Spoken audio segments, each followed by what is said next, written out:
see. Yeah, it says you're live. And then there's an extra counter. 30 seconds ನೋಡಿದೆ. ಹಾ ಕಾಣಿಸ್ತಿದ್ಯಾ ನಿಮ್ಗೆ ಇದ್ರಲ್ಲಿ YouTube ಅಲ್ಲಿ? ನೋಡ್ತಾ ಇದ್ದೀನಿ. ನಾ ಯೂಟ್ಯೂಬ್ ಆಕ್ಚುಲಿ ಟೈಮರ್ ಕಾಣಿಸ್ತಾ ಇದೆ ಅಷ್ಟೇ ನಂಗೆ. Okay great.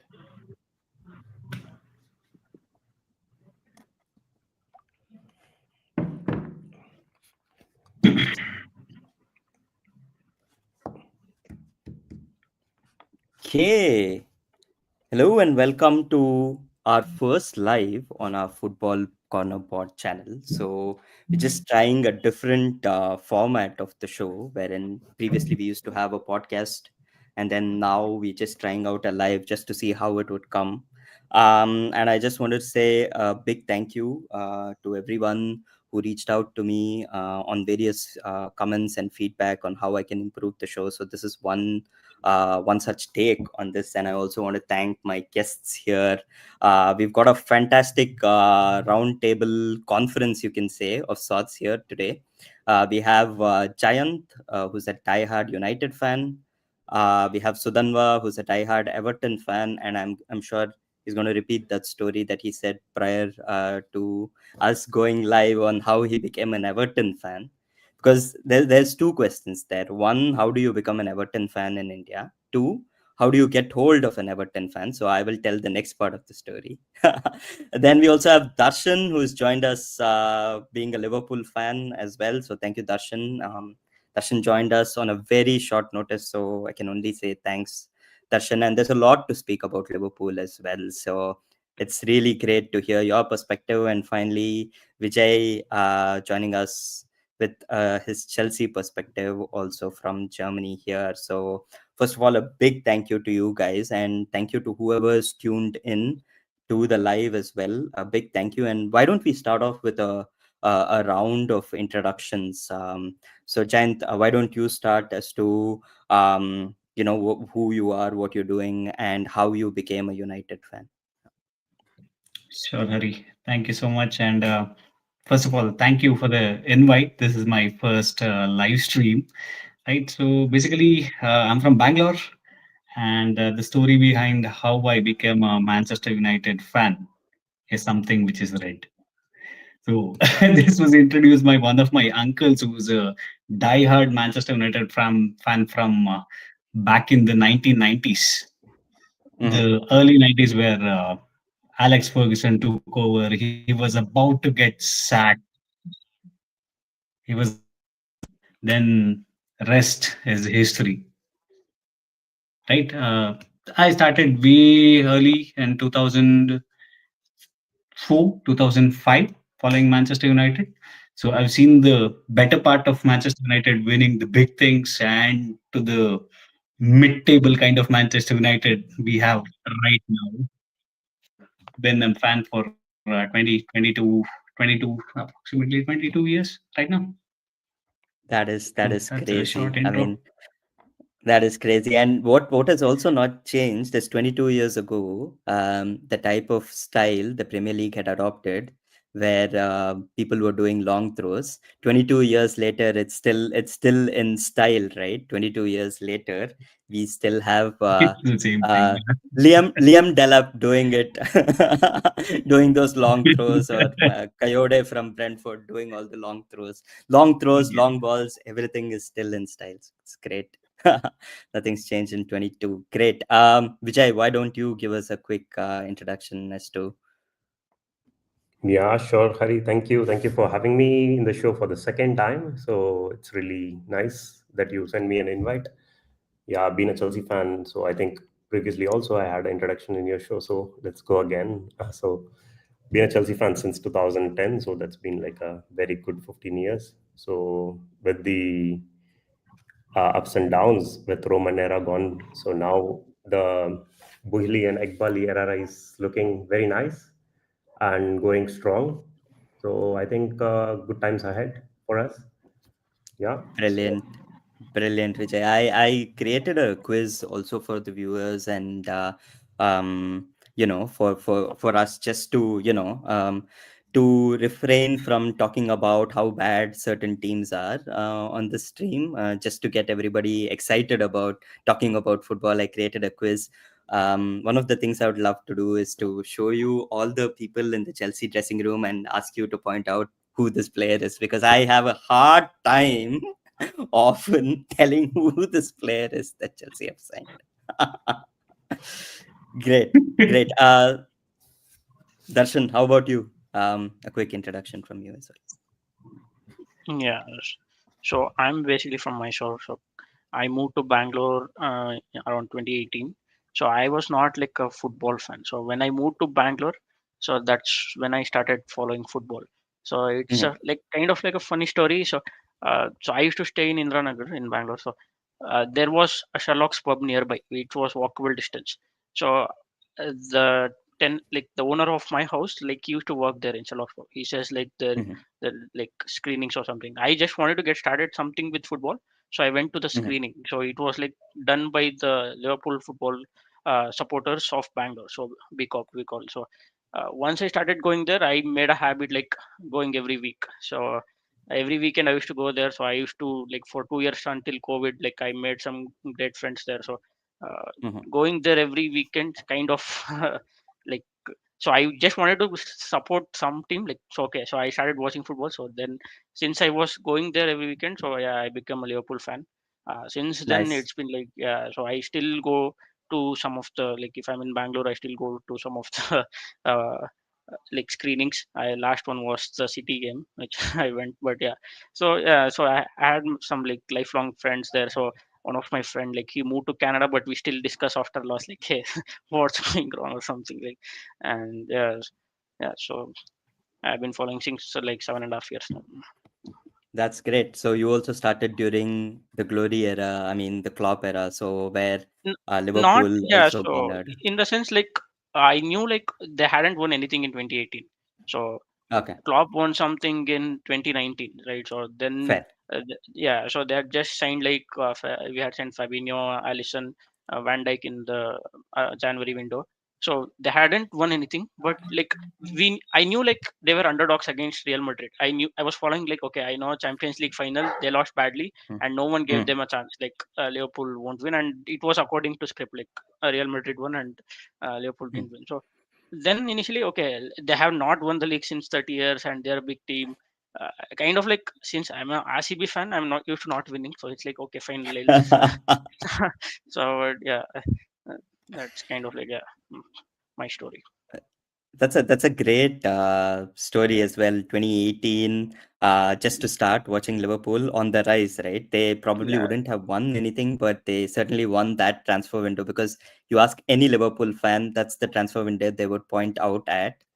And then they would also point out at the current transfer window, which we will come to. Again, there's a Yeah. lot of talking points, lot of doors spent. So let's talk about that. And then finally, we have our friend who is joining us from Mysore, but is a supporter of the other team in Merseyside. Actually, if you I think, if I'm not wrong here, the probably didn't Everton lend a stadium for Liverpool. I think Everton was one of the first club that were probably even one of the founding members of the top flight football, and I think they lent a stadium to Liverpool, and then they went somewhere else to play. I think it was, I'm not sure if there was a stadium before Goodison, but I think that is how, if I remember my football history right, that's how it is. So yeah, out of the blue spawns the red is what I'm trying to say. Yeah. So, I mean, now that you have brought up Everton, I'm going to go ahead. So, yeah, this is Sudhanva, and I think we have met here before. I've been here twice, and I'm again delighted to be here again. So, thank you for the invite. Uh, there is nothing more that I love, and to talk about than Everton, especially on a weekend where Everton have won and Liverpool have lost and United have lost. So it's been a pretty great week for me, at least. So yeah, you don't usually see Everton above Liverpool in the table. I don't even remember when that happened before. not even after the first game, because we generally don't even win the first games. So I've rarely seen Everton ever go above Liverpool. So this is a nice weekend to be talking about Everton. I don't know how long it will last, but I'm happy to be here. I think I've shared this story before, but let's give you a shortened version of what I told before. So it was back in 2009 that I started following Everton. Before that, I play football regularly. So we were just picking some famous players to feel good about ourselves when we used to play. And one of my friends used to pick out a lot of United players, and then I actually did not have any other club back then to choose from.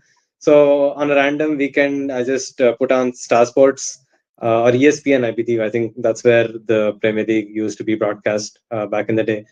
And thankfully, or not, depending on how miserable it has been for Everton since, it was Everton versus Manchester United again, like this weekend. And it was back then it was David Moyes and versus Sir Alex Ferguson. I had no idea who either of those were when I first watched the game. I was only able to identify Rooney and probably Berbatov, and zero players from the Everton squad. But I like the color blue, and I knew Manchester United, and I knew that they were the heavyweights. And something about me is that I don't generally, uh, let's say, support the heavyweights. So I just started supporting the underdogs, and also the fact that they were blue. It was sort of a coincidence for me. And then since and Everton won that game 3-1. It was a nice feeling for me, having supported the underdogs and the underdogs coming up terms against the heavyweights. So yeah, that was a nice weekend for me. And the subsequent weekends I started trying to get hold of Everton games, but not all Premier League games were actually being broadcast. So like, True. yeah, I used to just then look up the results on Google and then try to identify all the names of the players. So eventually, then I started playing FIFA, and then that's when I was able to not understand, but I was able to memorize the entire squad. Mm. The prime David Moyes squad of Steven Pienaar, Leighton Baines, we had Leon Osman, we had Yakubu, we had Seamus Coleman still, Phil Jagielka, Sylvain Destan. It was a pretty amazing squad back then, and yeah, those were, if you think about what Everton has or what Everton have gone through since then, I think those are the best times that I remember about Everton. Maybe a season here and there which have been better, but yeah, since then I have been following Everton, and uh, it's been mid. but uh, but the loyalty still remains, and this is one of the better weekends for me to talk about Everton. Yeah, So yeah, Sudhanva, glad to be back. I was just thinking from your story, right, that you never wanted to support the heavyweights. So in this era, if you were introduced to football, in that with that logic, you would be supporting Man United, right? Because they haven't won anything. They're never the heavyweights. Yeah. But just a question there. 2000, whenever you started 2009, around that time, was Luis Saha playing for Everton, or was he already on his way to United? No, I think Louis Saha came to Everton from United. I Okay. think from Everton he left for Fulham, I believe, Okay. or Sunderland, one of those. Yeah, but Louis Saha was the striker at Everton back then. But he was pretty old by that time. But like, he's still better than what we have right now. Yeah. He's probably he'd still do a better job if he started playing for us even now compared to who we have right now. So yeah, I think good times, and I'm hoping the good times will be back with David Moyes back in charge. And yeah. Oh, so now that you mentioned, I remember that we were actually you were telling me initially about the stadium sharing thing. So what actually happened was Everton were one of the founding members of the Premier League, and they used to play at Anfield. They won the first league title at Anfield before there was a club called Liverpool, and there was there was uh, let's say a disagreement with the owner of the owner of Anfield, and they did not want to pay rent more than whatever they were asked to. So they just moved out of that ground and created the first ever purposeful built football stadium, that is Goodison Park.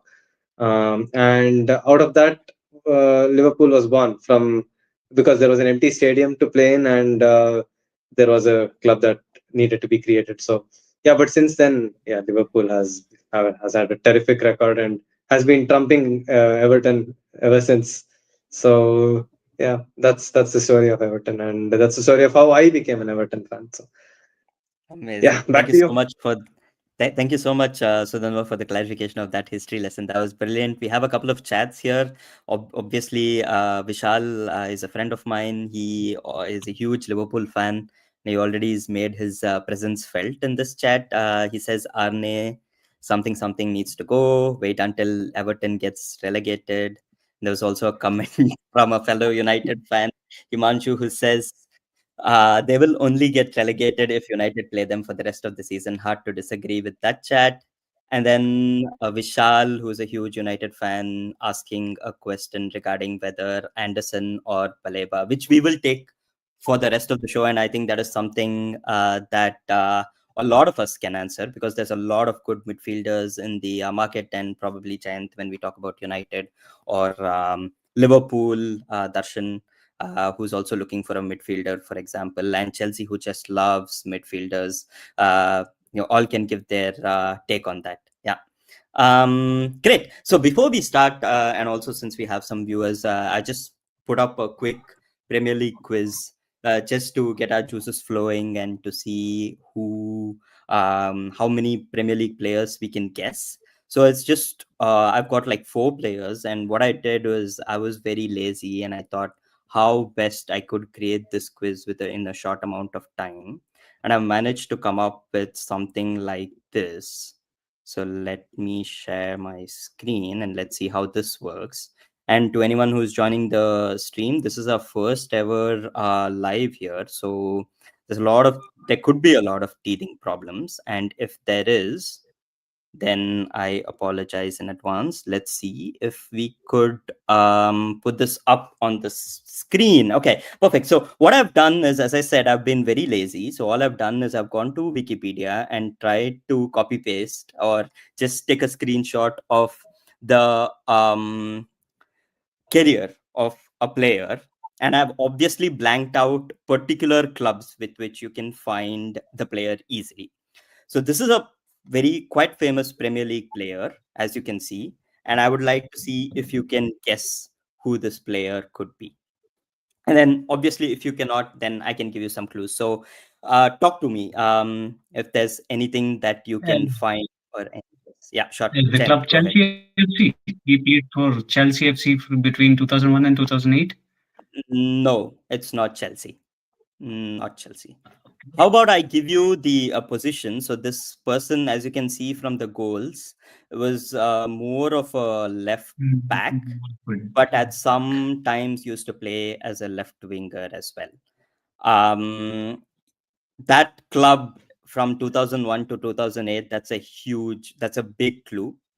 Um, so any guesses or any other clue that I can give? He's from Norway. He's a Norwegian who, yeah. Yeah, Is it John Sudhanva, you want to Arne? give it? Yes, it is. Yes, it is. It is John Arne Riise. So from the other side of the Merseyside, you did guess well, but then Darshan, you said you did join as a Liverpool fan since 2018. That's a brilliant guess. It is John Arne Riise, and the club that was basically blanked out was Liverpool. Perfect. That's great. So, who could this be? So I've blanked out 2 clubs, and his career is a bit more recent, as you can see. Starts out from Strasbourg, then had a big stint at Southampton. And then those 2 clubs are basically the Premier League clubs. And from the goals, you can see that he is also not playing very advanced. Any guesses, anything that is running through your minds when you see this? Is there a club Everton in there? Yes, Exactly. Everton is a club in there. Yes. And I can even give you the years. So it's 2015 to 2017 Is it is Everton. is it Morgan Schneiderlin? Yes, it is. It is Morgan Schneiderlin. Good job, Jayant. It is Morgan Schneiderlin. And obviously, the other club in there is Man United. So that's a great job. That is a great job and a good one, Vijay. What did you think? How did you think there was No, Everton? I No, know. the I was Everton almost the getting Everton in. clue gave it away. Yeah, yeah, Actually, yeah. Actually, yeah. So I was also almost there. So, but yeah, Jan beat me to it. Okay, perfect. Good one, good one. I hope you got the context of how this works. So, and you guys are getting a hang of it. So let's try the next one. So the next one, there is only one Premier League club this guy has played for, but you can see the stint. This is from 2010 to 2016. Also a fabulous player in his day. Probably Cruzeiro, Benfica could give is a huge clue here. Champions League winner as well. Is it? Who? Is it Ramirez? Yes, Yeah, yes, I was it about to say is that. Yeah. Ramirez. good It guess. is Ramirez. You did get Ramirez right. So Ramirez as well. Great. Hey, is there So like a just buzzer system, or is it? Are we going to shout just the go answers ahead. out? I'm sure you do you have like because I'm on the stream, I'm just asking, do you have option to put like a sound or something? But then just holler out. I would say That's that's the fine. That's best fine. option. I was just. Yeah, that's okay. I was about to say that anyway. Cool, cool. Great. Yeah, we can go ahead. No worries. Vijay, so was it Cruzeiro and Benfica? Do you remember his Yeah, it's Benfica days Benfica or and of course the Champions League winner. So it was Champions League our winner? first Champions League. So how can you forget the squad which we won the first special Champions League? Yes, That is true. That is true. That semi-final goal against Barcelona. Yeah, Barcelona, the famous Barcelona. chip. Oh, wow. yeah.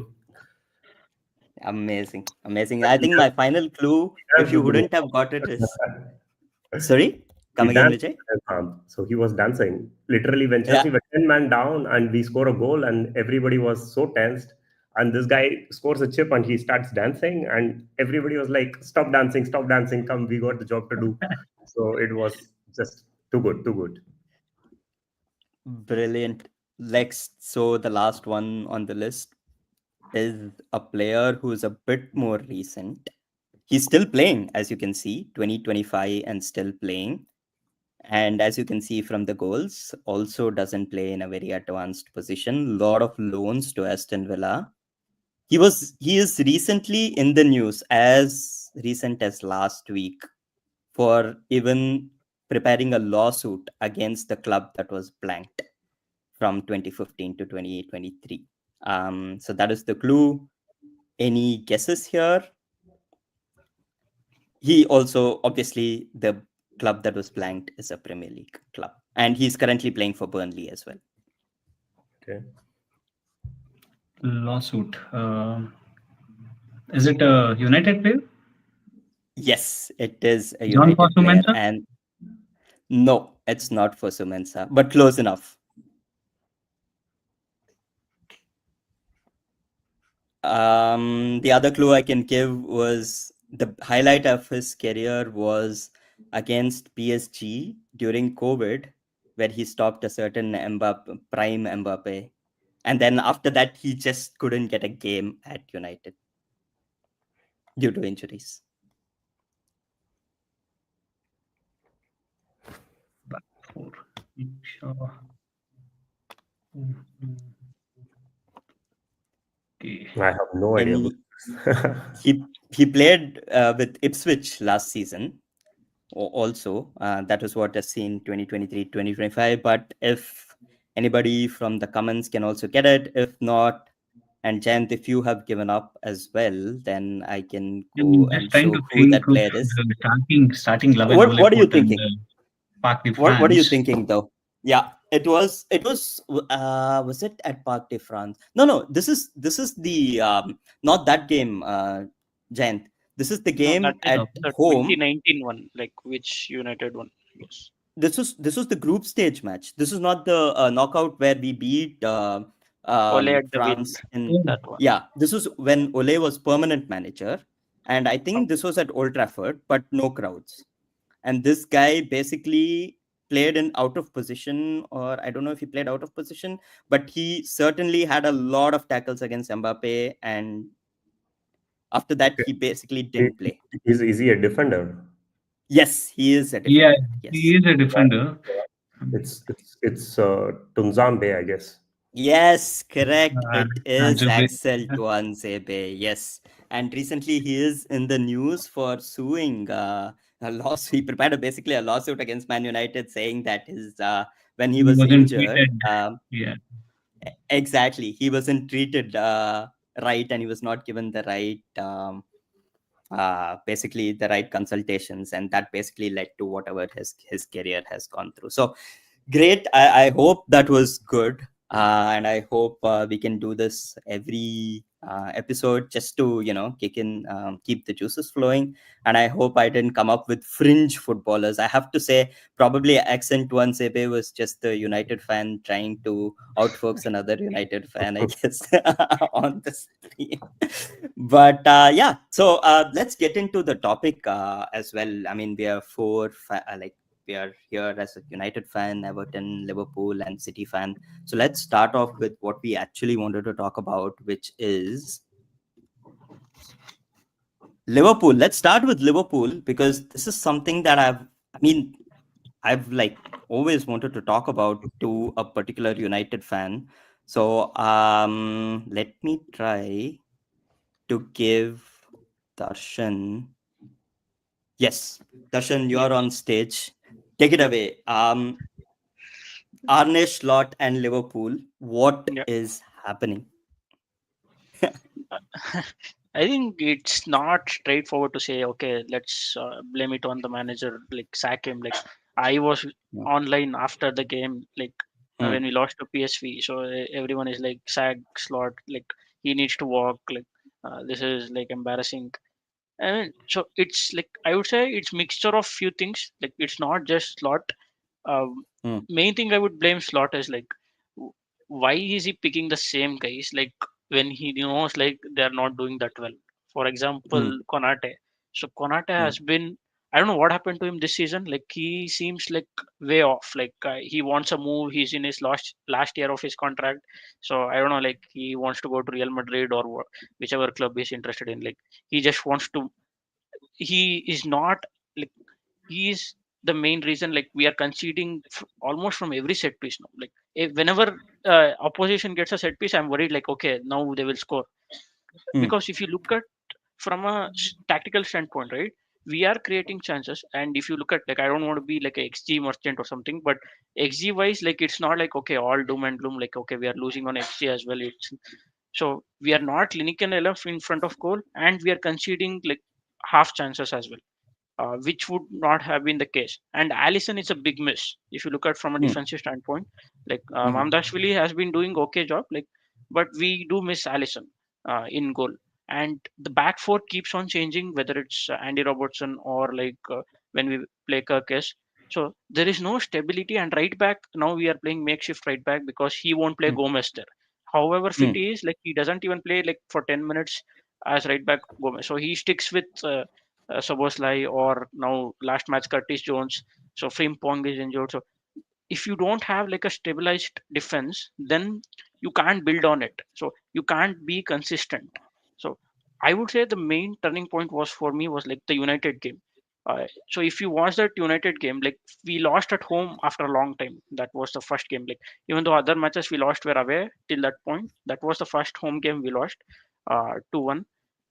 That kind of raised some questions because we had some chances. If you look at the whole match, right, as a whole, especially in the second half, he made very attacking changes. He wanted to get back in the game, and Gakpo hit the post like 2 to 3 times, and we had chances. And when we scored, the momentum was with us. When we scored the equalizer, 1-1, and then all of a sudden, Harry Maguire one chance he scores, and then we couldn't score again. So Hmm. I think.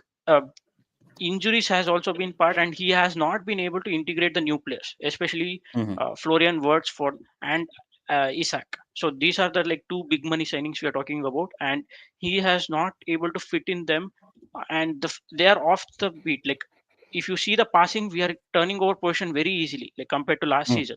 It's not very stable, like uh, how we used to be. So we used to control games for majority of the portion in last season, like about 60 to 70 minutes. Now it's like a basketball game. Like you do counter attack and they score from a counter attack very easily. Like the opposition scores. Like if we lose position in their third and we are facing a quick counter attack and we are scoring.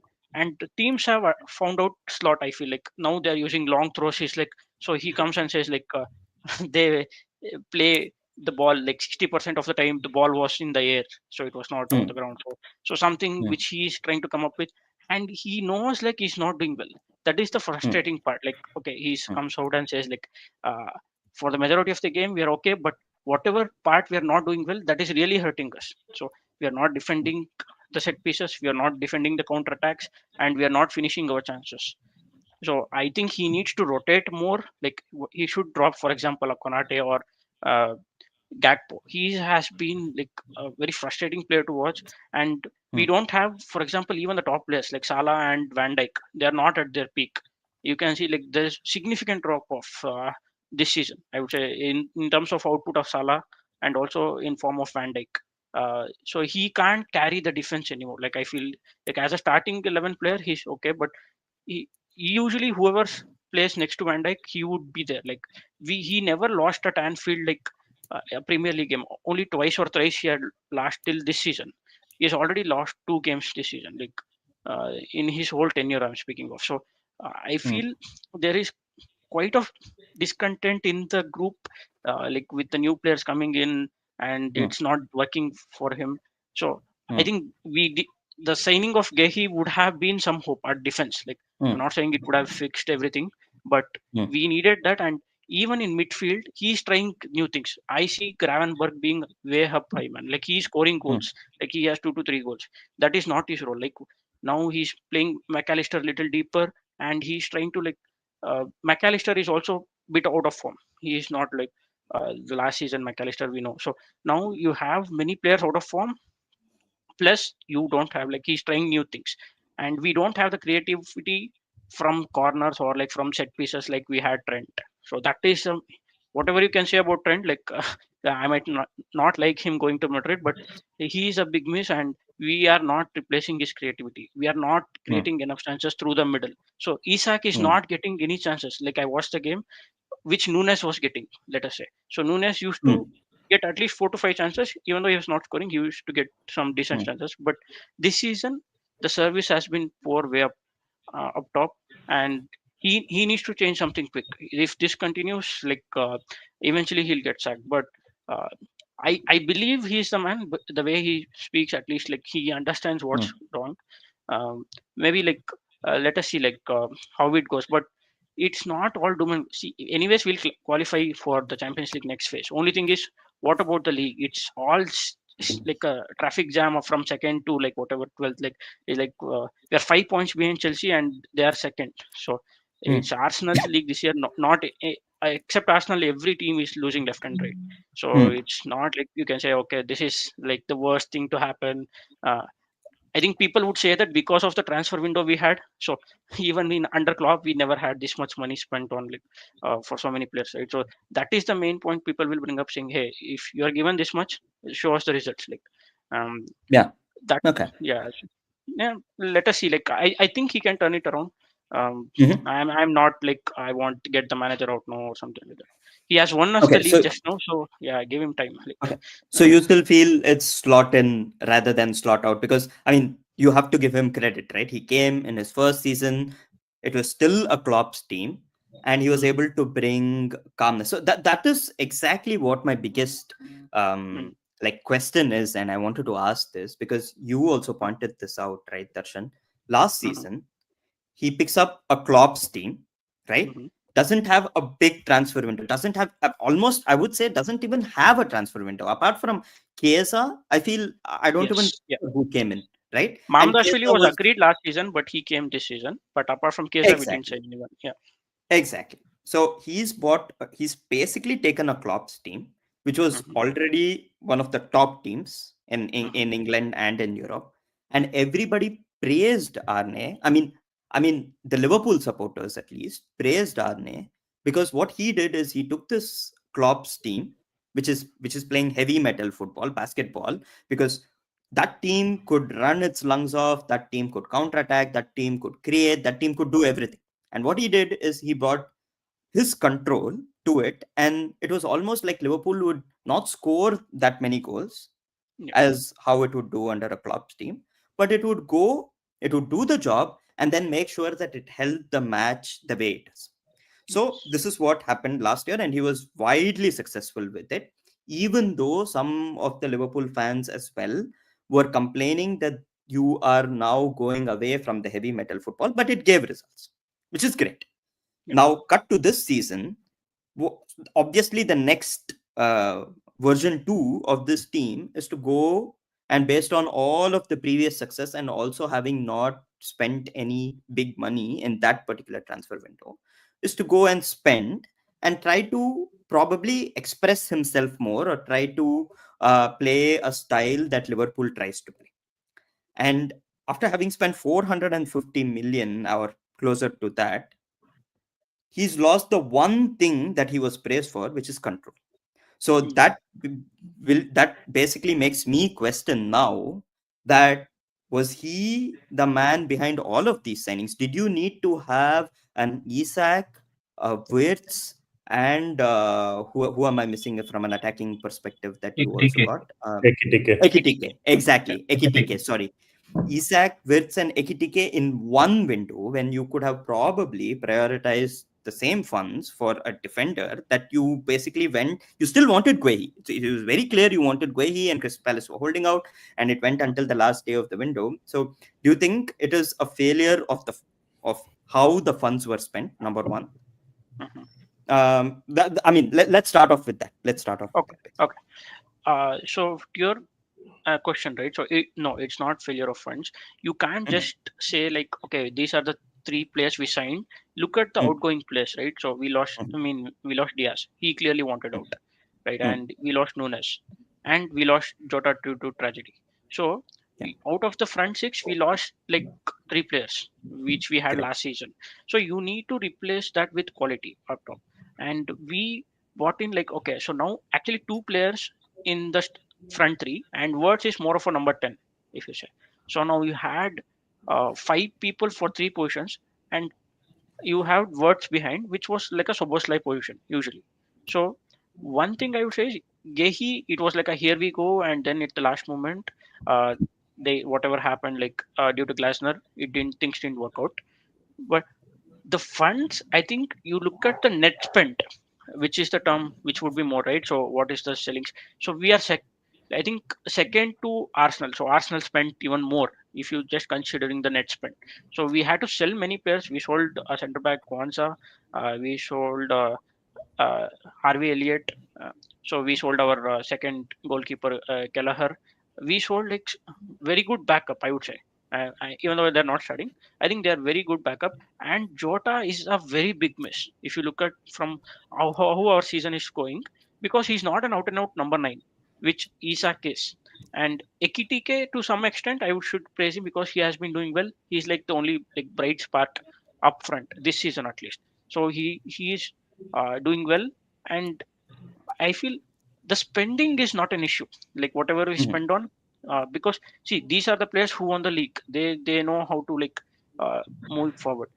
Only thing I would say is like spending wise, it's good money. It's making a statement like, okay, we are this club now. Like we want to sign players, and players want to come to Liverpool because we won the league.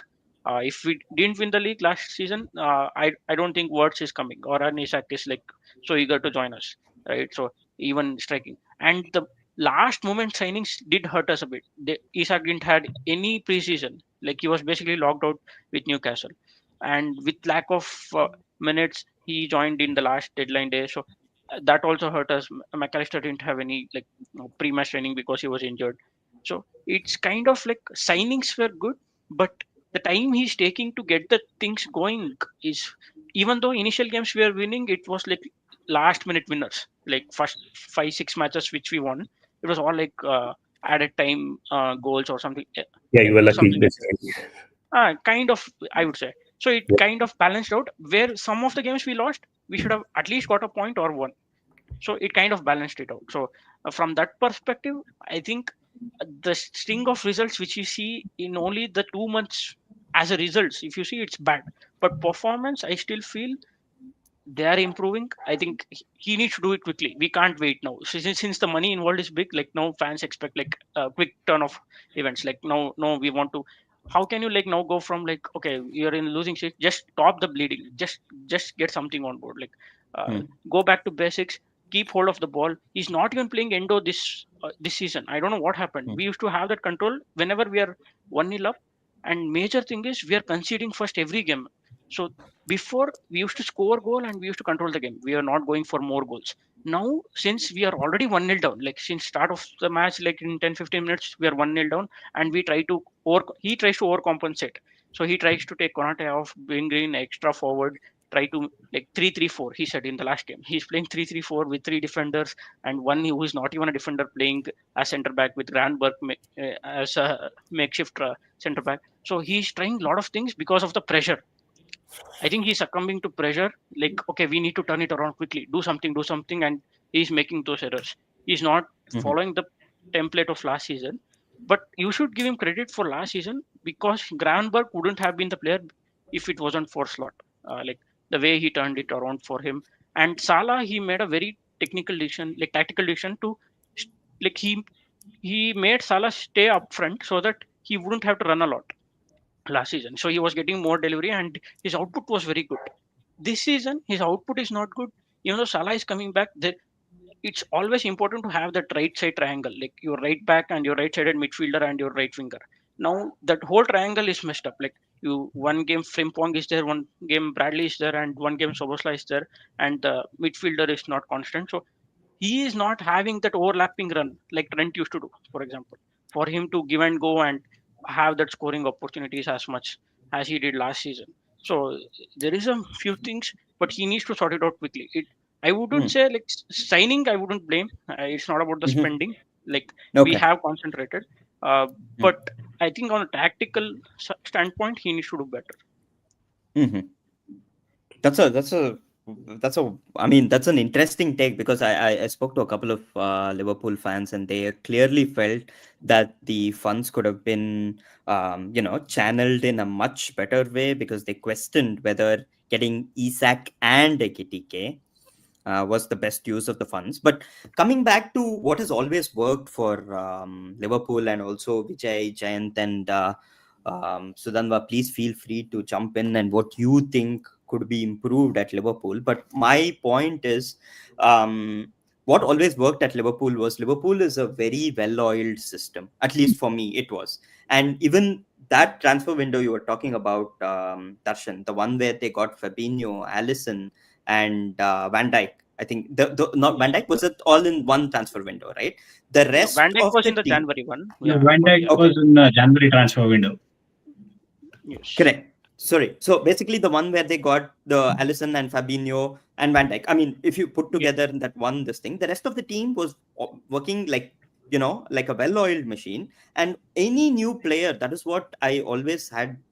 I always felt jealous about Liverpool was that it's such a well-oiled machine that any new player comes, they just have to, the rest of the players are going to play, and you have the time to embed and yes, you have the time to soak into the tactics and just play around, and then you would obviously immediately shine.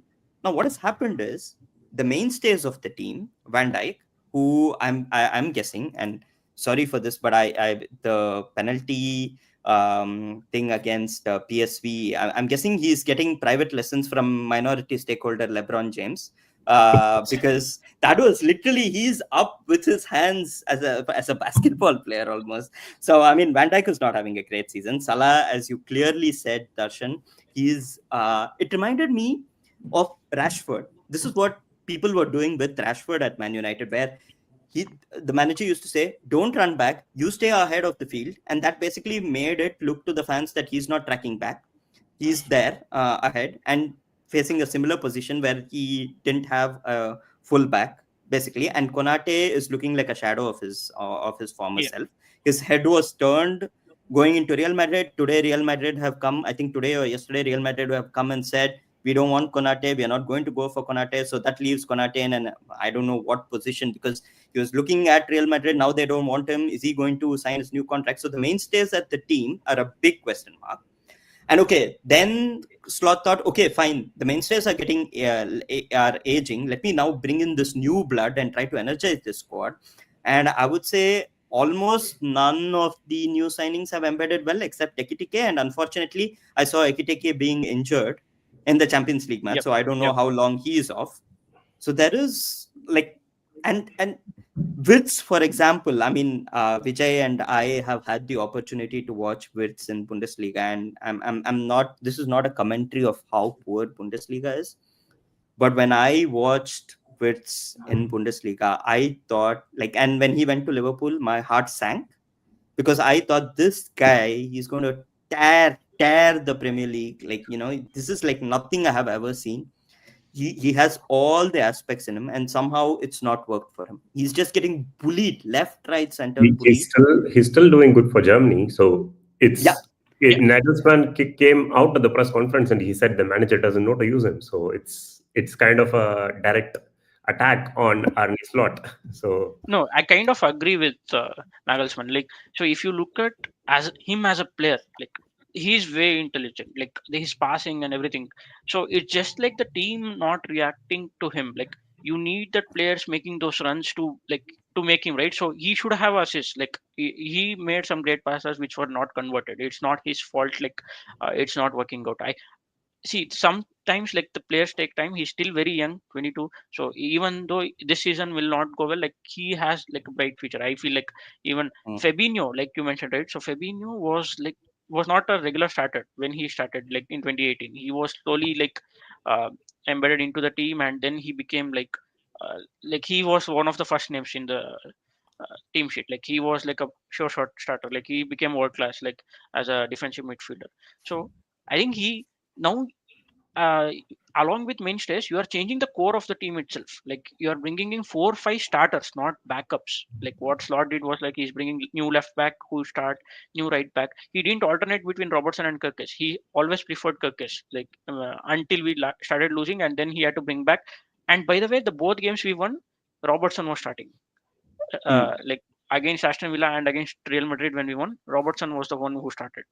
So that also like he tried to make too many changes in very quick time. That is like mhm, it doesn't work that way. So you need to like uh, slowly make new players gel in. So he tried to make like the core of the team change with like Jota going or like Jota tragedy and everything. And I still feel maybe Jota tragedy has some effect on players. Like if you look at them, like even with Robertson mentioning after Scotland qualified for World Cup, right? So that is something which is still there. Even like we might not know like full details what happens inside dressing room, and something is not like clicking. So, like their players seem off, and we don't have enough time to get them on training ground and like mm, okay make this work. Like every 3 days we mm, have a game. Like mm, that is very quick turnaround for games. And with Christmas coming up, like I fear the worst. Like okay, what is like now we have 3 to 4 Premier League games in like very quick succession. So it is tough like to see him like Slot deserves time because he has proven. I'm not mm. saying like okay he should be given like because he has proven himself. I think he deserves this season at least in my view. You still feel he deserves this season as a whole. Okay, perfect. Perfect, Darshan. I think that's fair enough. Many salient points have been made. I'll open it up again Mm. to the other people, like the other guests, if they have any questions on Liverpool. And do you feel that whatever Darshan had said regarding Liverpool, do you find any other core problems that this team is facing? Number one, do you think Slot can remain in his job? And if that has needs to happen, because I saw a tweet from Jamie Carragher, who basically knows everything about all the other teams but didn't know much about his own club. But today he came and he said that I feel I have heard that Klopp has like the next 3 matches to save his job, and the next 3 matches, I mean, on paper, right, Not they flop seem man, Slot. winnable. Thanks a lot. I wish Yeah, you very sorry. So sorry. It's the scars. It's the mental scars. Darshan, that's speaking. Yeah, it's a lot. Yeah. Yeah. much. Great. But Klopp yeah. had, yeah, Klopp did say in one of his interviews he did, like, will he be open to coming back to Liverpool? He said he might be, like, if the time is right. But yeah, let us see. But I still feel that Klopp is eyeing the German job, so I don't Mm. feel like he'll be coming back to Liverpool. I think one No, of the reasons why he left Liverpool, or he didn't want a job where he had to manage a club every 3 days, and it was a bit for him also with top flight football. So I guess his current role is being like the, what is that, head of sporting football. Yeah, for uh, Red Bull Group, right, as yes, a Red whole. Bull. Yeah. So yeah. But Sudhanva, Everton fan on the channel, so you have to, I mean, give your thoughts on the other Merseyside club. I'm sure you have your own thoughts and your own. To begin with, I'm really enjoying this Liverpool downfall. It's not a downfall; it's just a mini downfall, uh, and we still don't have enough of this. We used to have a lot of it back in the day, at least when Brendan Rodgers was in charge. And we have the famous Istanbul with Brendan Rodgers, and those were some good times. So sadly, as Everton fans, we only have a lot of happiness coming from the downfall of clubs around us, and Liverpool is generally our target. Uh, However, speaking football wise, I think I have watched a few Liverpool games. I've not watched a lot. And so it's something that I spoke to Darshan as well. We recently went on a trip, and we were discussing something similar. And I think we both agree that the passing has not been that fluid this season. I Even against Everton, even though they won 2-1 against us, I think in that game I remember there was a lot of turnover, and I think that's been common across a lot of games. Because I used to remember under Klopp, or maybe even last season, right? They used to have at least 70 to 80, let's say, greater than 65% of the ball, and the control that they used to have on games is pretty. It was pretty scary as any Yeah, opposition team, right? And of course, I've always been jealous of how good Liverpool has been since a long time, except the last maybe like a month. And uh, I've been seeing that they are facing problems that other big clubs have faced uh, post successful seasons, mm, and it's something that I think that they're somehow cursed by the devil, or sorry, blessed by the devil, and they will get through it. There is no way. There is no way that that will affect Liverpool. So I see them comfortably finishing in the top four by the end of the top season. four. But I will Nice. enjoy this. How many ever seconds I have uh, above Liverpool, and let's hope they don't. But I don't think they won't. I'm pretty sure they'll be in the top four. Spoken like a true Toffee fan. The Liverpool fan, Vishal, he's reminded you, Sudhanva, in the chat that Everton has been falling since the 90s. So, yeah, which is a fact, and I guess a jibe as well. There's just a couple of comments before we move on from Liverpool, but I will come to your takes as well, Vijay and Jayant. So, Abhijit says, glad that United and Amorim aren't the only club being criticized. Arnesh lost with the literal sloshed is helping some taking some of the attention away. That's a jibe at him. And then Abhijit also has another comment which says, I was so jealous that Liverpool signed Isak, but clearly Liverpool were better off with less funds. And I think thank you so much for those comments, and we've had a chance to talk about all of those. Just one closing comment on Liverpool before we move on to the other clubs. So the next three games that I have seen, Liverpool are going to play on the 30th, West Ham away, Sunderland at home, and I think there's a Leeds away, if I'm not wrong. So these are the next three games. So that's two away games, winnable away games, West Ham and Leeds. And then the game at home is against Sunderland, who've just been I mean, I've had the opportunity to watch Sunderland Till I Die, which is an Amazon Prime show. And if you haven't watched that show, I would urge all of the viewers and also the guests to watch that show. It basically goes to show how difficult it is to support a relegation threatened team and the emotions that go through it. But Vijay and Jayant, the three games for Liverpool, what do you think? Winnable? Do you think these are the games that Slot is going to basically try to make sure that he wins and gets this Liverpool team on track? I think Ane has got Gravenberch is going to be the key player that has been running up and down, taking the hit in the Mhm, midfield. mhm, One thing that I've observed about Liverpool in the past 5, 6 games, they are playing players off position a lot, as you mentioned. Right, Dominic Sobo's like filling in at the right back, Salah going up and down. I still feel I don't know what Liverpool have for Cody Gakpo. I still feel he's the best left winger they've got, creating a lot of chances. If you can see that United and Liverpool game as well, he's the one who burst out, hit the post a couple of times. Still feel Cody Gakpo is the difference maker on the wing. Yeah, I thought he And was I very think unfortunate. Even in the United game, right? I thought yeah, he was very unfortunate. I mean, it didn't I feel don't know like a whether win. he was I felt unfortunate very or relieved. we were lucky, but luckily for us, he didn't put it in the back of the net so many times. He just did That it is true. once. That is true. Yeah, I think Still it feel, did still feel, kickstart your still feel streak. Arne has got it in them. So it's. I know Liverpool management has been very ruthless when it comes to decision making. Still feel they should give him a chance. Let him be what he can do in the couple of games which is coming up. Hmm.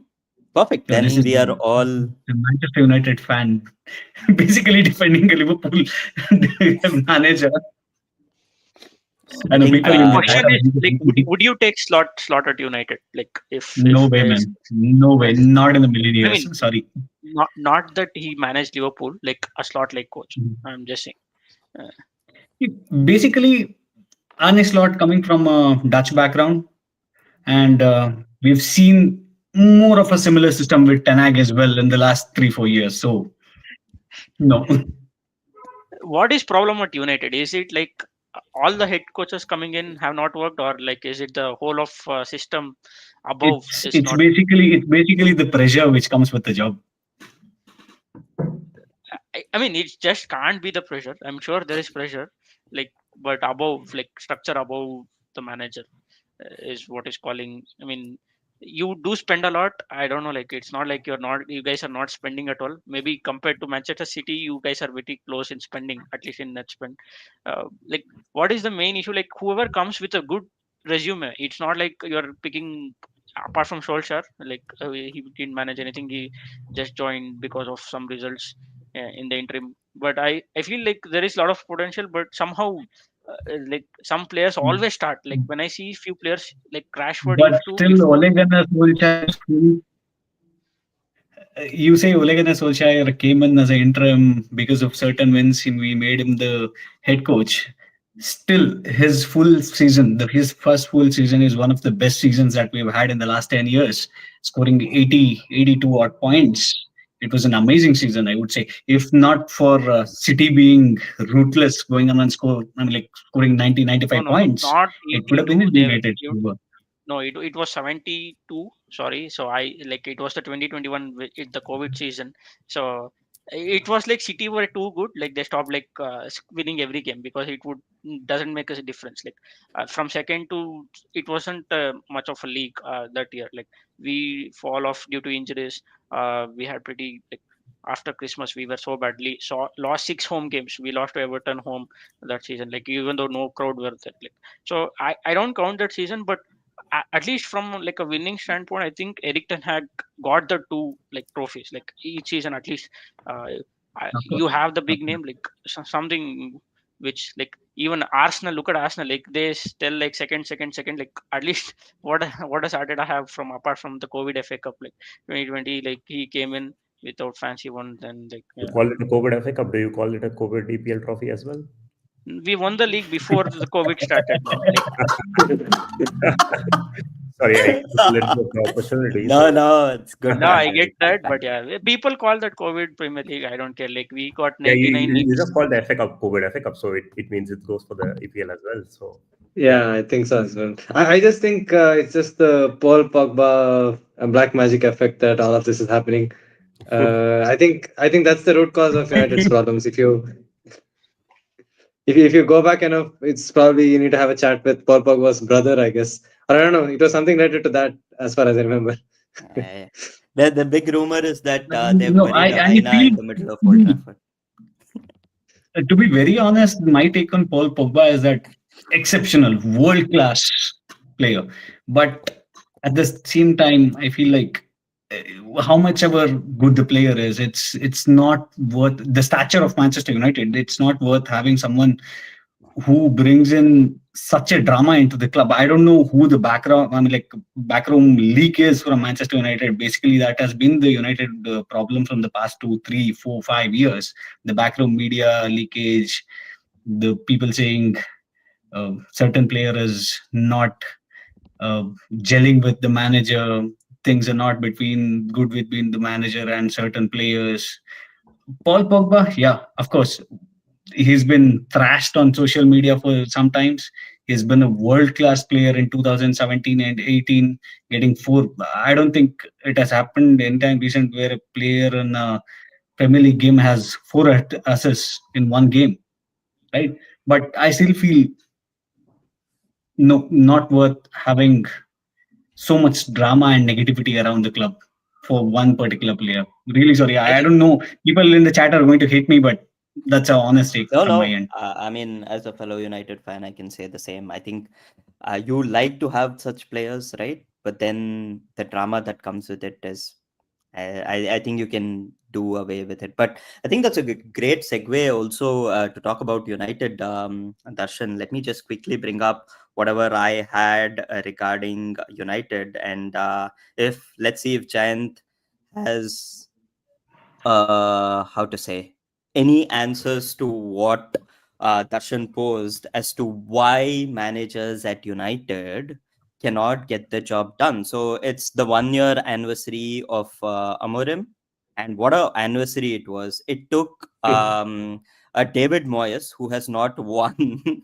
in old 18 attempts or 17 attempts at Old Trafford as a visiting manager, and then he does his own black magic, says Idrissa Gueye to go slap the shit out of Michael Keane, gets sent off, disrupt the entire game, and then win 1-0 at 1-0 at Old Trafford. So that is how you get things done. But on a serious point of view, Giant also for you 39 games now it's been in the Premier League.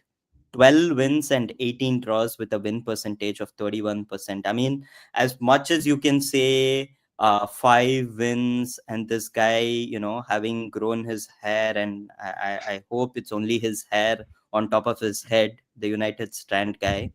But as a United manager, I'm sure you cannot have a win percentage of yeah. 31%, No, which is like just just before like Jayant answers, like just my point of view. 39 games is pretty much like a Premier League season. 38 games you have. yes, So this yes. is nothing short of relegation, like uh, Relegation. Yeah. table. Which like how does it feel like you guys finished 15th? Was the team so bad you finished 15th last season? Like I know like teams were not going well, but finishing 15th for a club like United is a disaster. And Yeah, not winning the Europa League as well, like that too to Spurs. Like I'm bigger not feeling. disaster. Yeah, Absolutely. Yeah, yeah. yeah. Jent, you want to take that? 15th, how does it feel to be 15th? Well, 39 I, games, 30% win percentage, I lot of would question I would marks. say Spurs winning against us, yeah, very bad for us. But everyone who has not won, including RCB last season, has broken the duck. So Yes. can't debate that much. So that is one thing. True. Coming back to Amorim, see, to be very honest, in the past 10 years, 12 years, we have seen a system where United have played more of 4-4-2, more of 4-3-3, 4-2-3-1. honestly not a big fan of the formation 3-4-3 because I still feel it's more defensive football, right? So last season, I would say the kind of players wouldn't fit into the 3-4-3 system which Amorim came in with. That is one thing. 15th, yes, again, we were basically fighting relegation last season. I was hoping we don't get relegated. That is one of the major things. Only hope was the Europa League. It went as expected. It was a disastrous final where I'm very happy that we got in got out Andre Onana and got someone in like Sina Lemons, and you can see the effect he's having on the team. The kind of sees he is pulling in, and he's not doing anything extraordinary. He's just doing the basic goalkeeping stuff that a goalkeeper should be doing. That is looking like an extraordinary thing for all the United fans because they've been with dealing with Onana from the past 2 years. Coming back to wins, starting of the season, lost to Arsenal, lost to City. Yes, it's been a good stretch of games. And the major problem I feel with United right now with the United squad is that you're leading 1-0. It may be against Spurs, it may be against Nottingham Forest away. You have a stretch of 10 to 15 minutes. I feel the whole team will be switched off. That is when the opposition comes in, banks in two goals, and they go off and set a wall at the end on the other side. Then the energy will come in. They'll be like, "Yeah, we are gonna get one more goal, or we'll go get two more goals. We're gonna get the 3 points." I don't understand that. And to be very honest, Amorim, the But substitutions, I'm very but confused.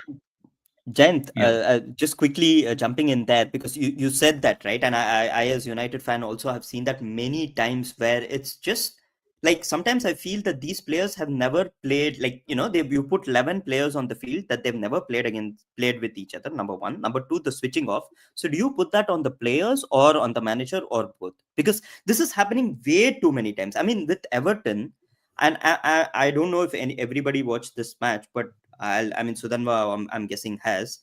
Everton gets the red card, and it looks like United were the more disturbed team. I hope they've watched some WWE or UFC because it looks like they've never seen a fight before. And for the next 90 minutes, we've never gone and played football. Like, so is this the mentality or the fragility of the team? Because It's this was it's brought up a basically lot of time. the mentality of the players. You should Hmm. know the jersey you're wearing, the badge you are playing for. Uh, Basically, you brought up Everton game, right? Jordan Pickford obviously was world class. The saves he made, right? That he was the key factor for Everton. I feel Everton playing with 10 men and we playing with 11 men was no different than we playing as 10 men and they playing as an 11 people, right? So the sending off of that particular player still didn't have that much of an effect that we thought it'll have on Everton.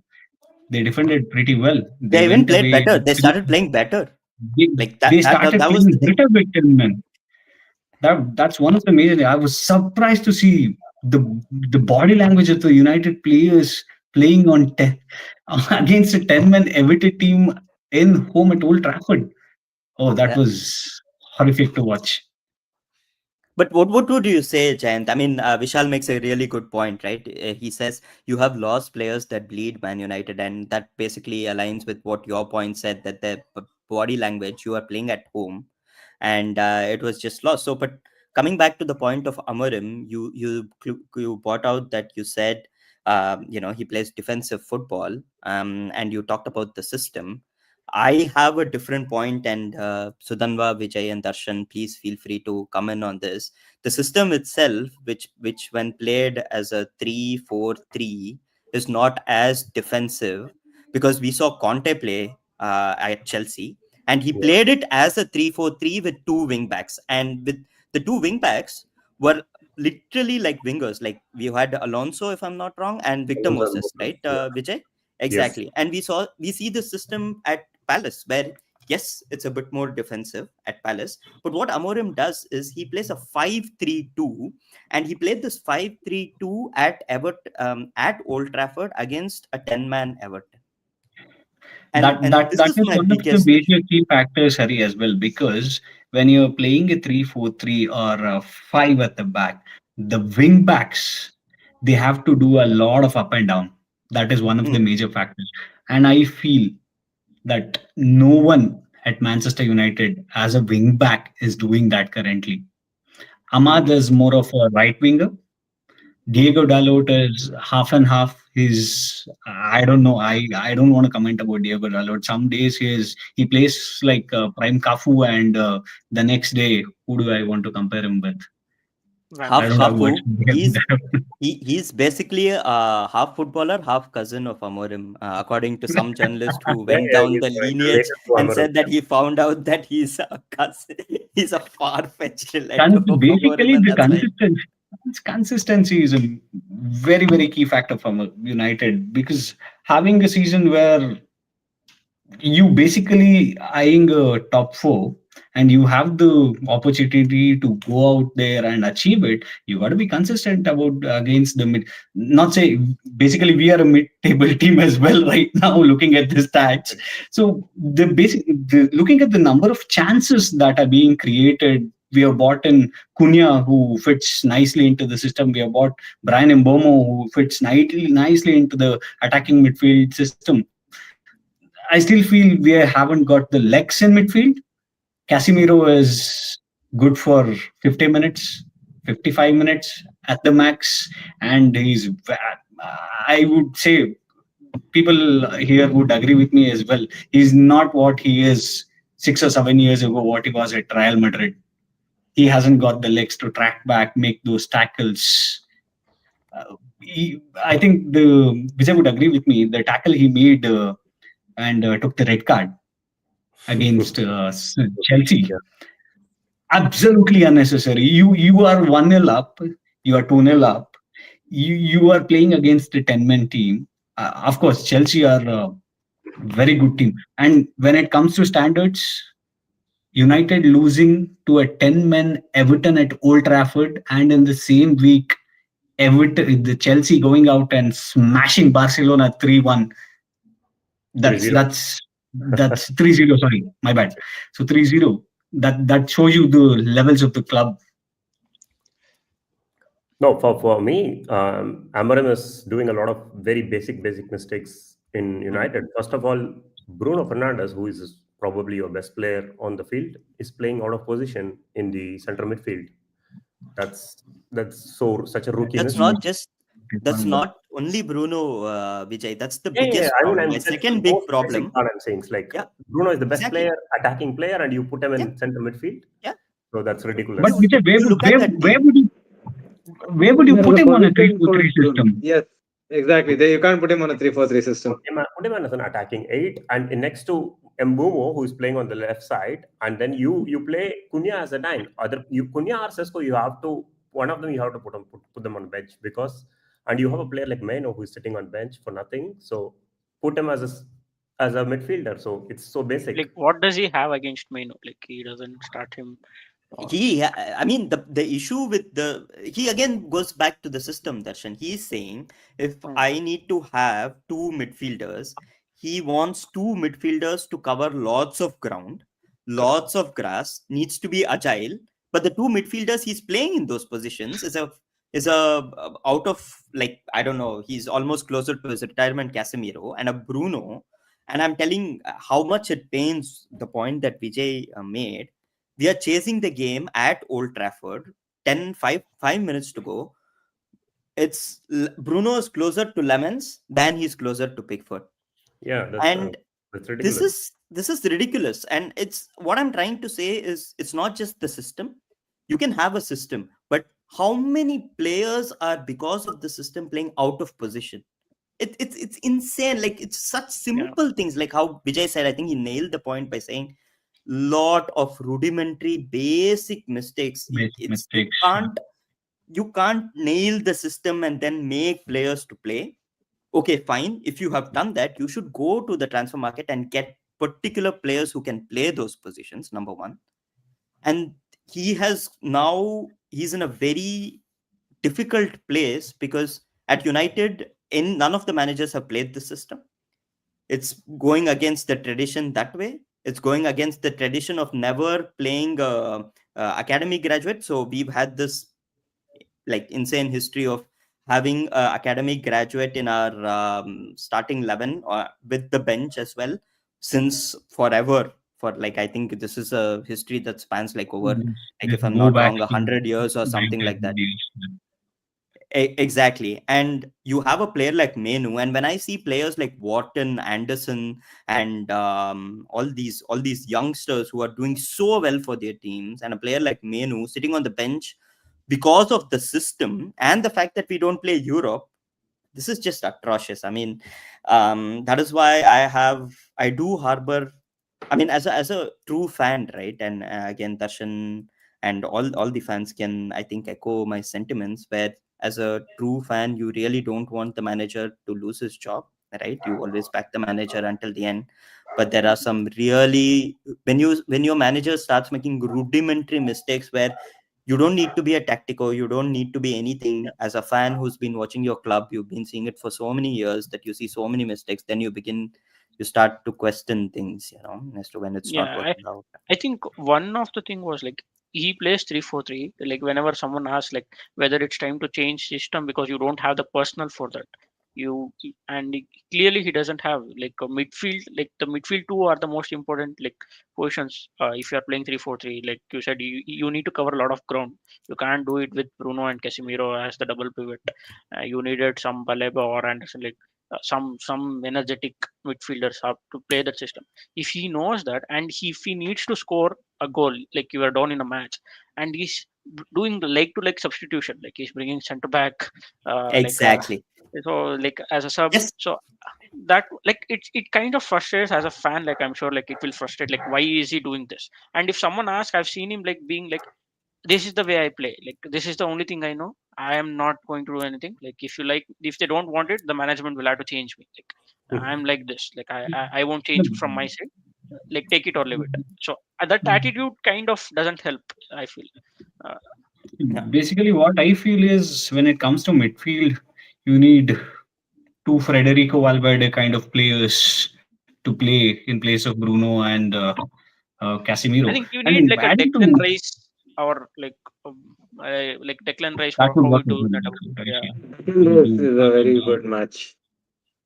You need like What strong hurts me, athletic central midfielders at Manchester United. I think it's been a long time since we had strong athletic midfielders at Manchester United. I don't remember a time where that was probably Pogba was close to that, but I don't think since Pogba I have seen anyone who's athletic, strong, and I mean McTominay was there as far as I remember, but I don't know that yeah, it's a weird basically, he's loss been for a rock United. star since he left Manchester United. Yeah, player of the Exactly, season at, exactly. I have, yeah, like I actually don't know why McTominay was let go. I have no idea. I'll never understand that.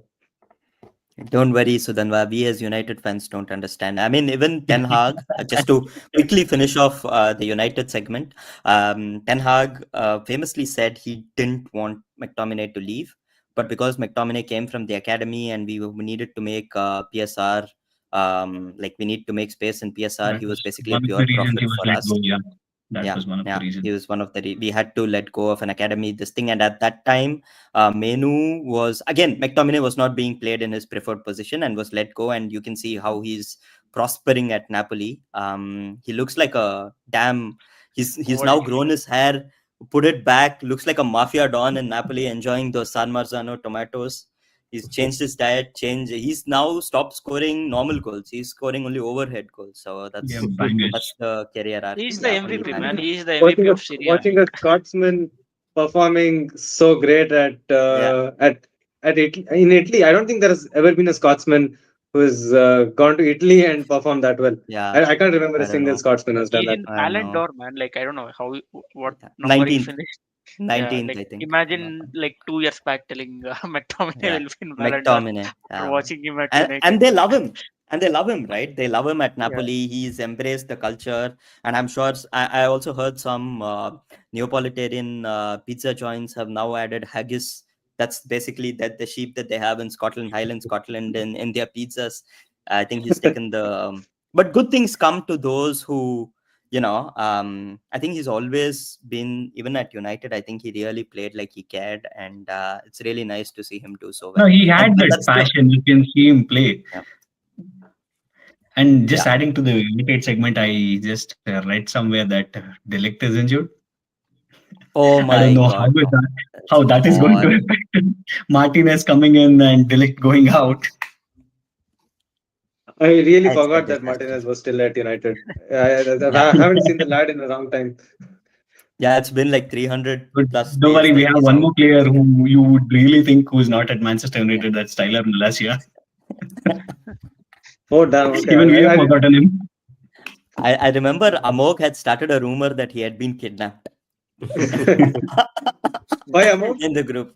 Yeah, I don't know. He just put it in the group, and then I mean, because he breaks stories and it was during the transfer window, people really thought this guy was kidnapped, and for good measure as well. I mean, he wasn't seen. But, anyways, we've spoken for about 20-25 minutes or close to half hour regarding United, and we still haven't come to a consensus on Amarim. But that's how it is.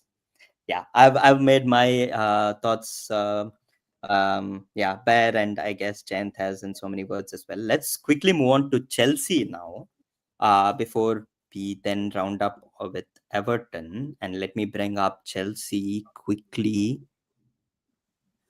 Cole Palmer FC. Who said that? It's Estevao FC. What is happening at Chelsea? I mean, I did watch the game time to time against Barcelona, and I never expected Chelsea to turn up that way. I mean, this guy Estevao at 18, he is the number one penalty taker at Brazil for the Brazilian national team. At least he was doing that in the for the international friendlies. Takes that form to the Chelsea team and really goes to show that this is what Chelsea's project is all about. It's not about um, eating now, it's about eating for the next 10 years, because the players that are cooking at Stamford Bridge, Cole Palmer, I mean, people called Chelsea Cole Palmer FC, but this, like, I think Esteban has been fantastic. What are your thoughts, Vijay? How much does it make you happy to see a young Brazilian? I mean, Chelsea and Brazil have had a special relationship, and how happy does it make you feel, like Esteban coming to Stamford Bridge and just lighting up the place? Wow, yeah, it's like his name sounds. He's just wow. So Wow. it's no words, seriously. So I don't know, the credits to the people who found him and got the deal done. So usually you see these kind of players signing for Real Madrid, Barcelona. So, and it's always these two Spanish giants dominating this young Brazilian catch. So, but yeah, we are really, really lucky to have Estivao in our team. And yes, like there are a lot of questions which were put across when we sold Noni Madueke to Arsenal, saying, do Chelsea really have a player to replace them? Or there were some biased remarks saying they got in Gittins, who is not on the same level as Madueke. So it's actually, people didn't realize that it was Estiva who is replacing Madueke, and he's doing it much better. So we are really Yeah. lucky to have him. And the way Maraska is managing him is another thing. He's not been a main man. Estivao has been put on bench in many games, and he doesn't complain. This kid is too good. He doesn't cry. He doesn't take it to social media. He's very humble. You can see it from the way he plays, the when he scores, the way he celebrates. It's everything is so humble about him, and only sky is the limit. And who is going to stop Estiva and Palmer when they play together and once they get the rhythm going? So exciting times ahead. Yeah, when the season started, Vijay, coming back to, I think I had this chat with one of the Chelsea fans, and they said it's been a stop-start season, and Maresca is still figuring out with the new signings. Because I remember, I think we spoke after the Sunderland defeat, and that's why I mentioned there. And until then, it was a bit of a stop-start. And after Sunderland defeat, I think Chelsea have not lost in 6 or 7 games. There was just one draw in between. I don't remember who it was against. There was one draw in between, and It it's was been for a all ban. wins. So we get two a draw, and I think in the last 11 games, we have 9 wins and Yeah, 1 draw and 1 loss. So that's the that form is we're in. that So is brilliant. And I yeah, also heard that Cole Palmer is back and yes. available for Arsenal. So, try to explain how would you line up this Chelsea team against Arsenal? Because I feel that these are the games that if you're going to take points away from Arsenal and make the league interesting, these are the games. Chelsea on the rise, young and exciting, and I really want somebody to go and take the game to that Arsenal defense. I still feel that if you really do take the game to the Arsenal defense, there is a possibility. I mean, you're only as good as they come, and even though they had that brilliant performance against Bayern in the midweek, Arsenal, I really want this young and people who don't look at how big your name is or what your name on the back is, but just go run at them. Do you think Chelsea against Arsenal couldn't have come at a better time? And what do you think for that match as well? Yeah, I think it's And a going perfect into the season? matchup after beating two heavyweights in Europe. So we beat Yeah. Barcelona and we beat Munich. So it's all lining up for the big Super Sunday. So yeah, I still think Palmer doesn't start this weekend. Hmm. So he is going to be on the bench. So it's still a bit of a mind game saying. So Maresca came out before the Barcelona game and say he is back and he was not even in the squad. We released the training pictures of Palmer jumping on his toe and everything. So Barcelona felt like, okay, the big man is going to play and doesn't even make the squad. So it's to unsettle the opponent. And definitely the same now. He comes out and says he is going to start. I'm 100% sure he's not going to start. It's going to be Joe Pedro who is completely rested. He's going to play the number 10. And Delap will play the 9. So he's going to start as well because he didn't start the Barcelona game. And I think it's going to be Neto and Estivao on the wings. So I think this attack is good enough to cause problems to the Arsenal defense because we have been really, really good attacking wise, and Arsenal have been really good defensively. So it's going to be a perfect matchup. So we will go toe to toe with Arsenal. Let it be with so much talks outside of being inexperienced young team and so on. But I do definitely feel Maresca will come up with a very very good tactical plan, and we are also very lucky to have Maresca, who is very very strong tactically. Yeah. Yeah, I think Yep. I was impressed when you guys beat PSG in that Club World Cup final. I watched that game. Uh, so everyone thought like PSG would win. Like no one gave like I think Chelsea a chance at that point. And I think the way this season has gone, they have progressively improved. I would say from the beginning of the season.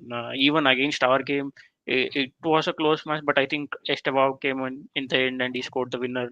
And I've seen like few games. I think you guys have a lot of options, but that midfield is too good, man. Like the Casado and Enzo Fernandez duo has been Yeah. like rocking it. So Yes. even though Yeah, in the like, first season both like Exactly 100 the plus kind of million, but sorry, Yeah, it's exactly the kind of midfield that United require at this point. It's yes, exactly the kind of midfield. It's exactly Moises my my Caicedo my and my Enzo thoughts, Fernandez. my thoughts are the same. yeah, But Yes, like, there is to be also, honest, when the actual signings happened, Vijay, I questioned, because yeah, I yeah, felt everybody. like Yes, even Chelsea fans, we yes, were yes, of course. discussing this, Yeah, right? yeah, I remember we had you on the channel, we had Amog and a lot of other people. They said, do you need to get both of them in one transfer window for also the amount of money paid? And whether you say it or not, I can only tell you that when you are paid that much money, it 100% has an effect and the pressure on how you play. That I probably the only player where I have felt that the money did not matter and he just got hit the ground running is Declan Rice. I mean, people forget Declan Rice also went for 100 million yeah, yeah, yes, euros, and he's just, I mean, he's gotten even better. But even like Enzo and Caicedo, they truly felt it. But this midfield, it's amazing, and the defense also, which I just wanted to ask you also from this perspective. Start of the season, Chelsea were getting a red card almost every match. There was yeah. some huge issues with discipline, and I did have a chat, and they said they don't know what's going on, but suddenly now everything is falling into place. You've taken the Colville injury also into perspective. Things are looking good at the back. Do you feel Maresca has changed something with respect to the defensive midfield and the defense in general as well? Because this is something that I felt was quite Yeah, interesting yeah. as well. Colville is a big mess. So Colville is the player who Mariska uses to get out from the back. His passing range is just extraordinary. And Tozen being a experienced player, so we expected a lot more from him, but unfortunately, he's the liability right now. So at least it looks like it. I don't feel confident whenever he plays. But apart from that, Fofana coming back has really helped. So and also we are managing him just how Reece James was managed. So Fofana is really settling down the defense a little bit coming in. And Chaloba, yes, Chaloba, he's a good player, but he always needs a good partner next to him. If you put Tosin next to him, Chaloba looks bad. But if you put Fofana next to Chaloba, Chaloba also looks good. So that is how Chaloba is. So you pair him up with a good player, he looks very good. Otherwise, he also performs to the same energy as his partner. So I don't know what is wrong with him, but that's how he does always. I have noticed it. And yeah, defensively, Badeshali, I have a lot of Chelsea fans doesn't like him. They don't rate him. But I have always fought a lot of Chelsea fans for Badiashile because has been one of my favorite players. The way he came in, and it's injury which made him go out and then lose his form a bit. But it's no joke that he comes into a Premier League and he looks like a player how he looked. It was the first for 3 or 4 months when he signed for us. He was too good. He was too good, and that doesn't happen by like luck or by any chance. There is a player in him. So even him, for even now, I feel it's Badeshali Fofana is the best defensive pairing. So if we get them fit and running for the towards the end of the season, you never know what we would also have a chance in Champions League or for sure the cups, but you never know what is going to happen in the league. So if we beat Arsenal this weekend, it's all open. So I will not lose hope in the league run as well. So We are hoping you guys beat Arsenal. I'm yeah, sure we're all there. We're all there for the Um, hate watch. Yes, yes.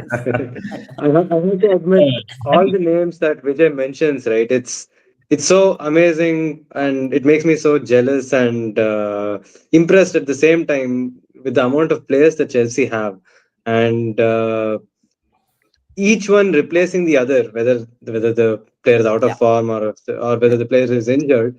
I think the anyone who is coming in to replace him is like equally good or even better.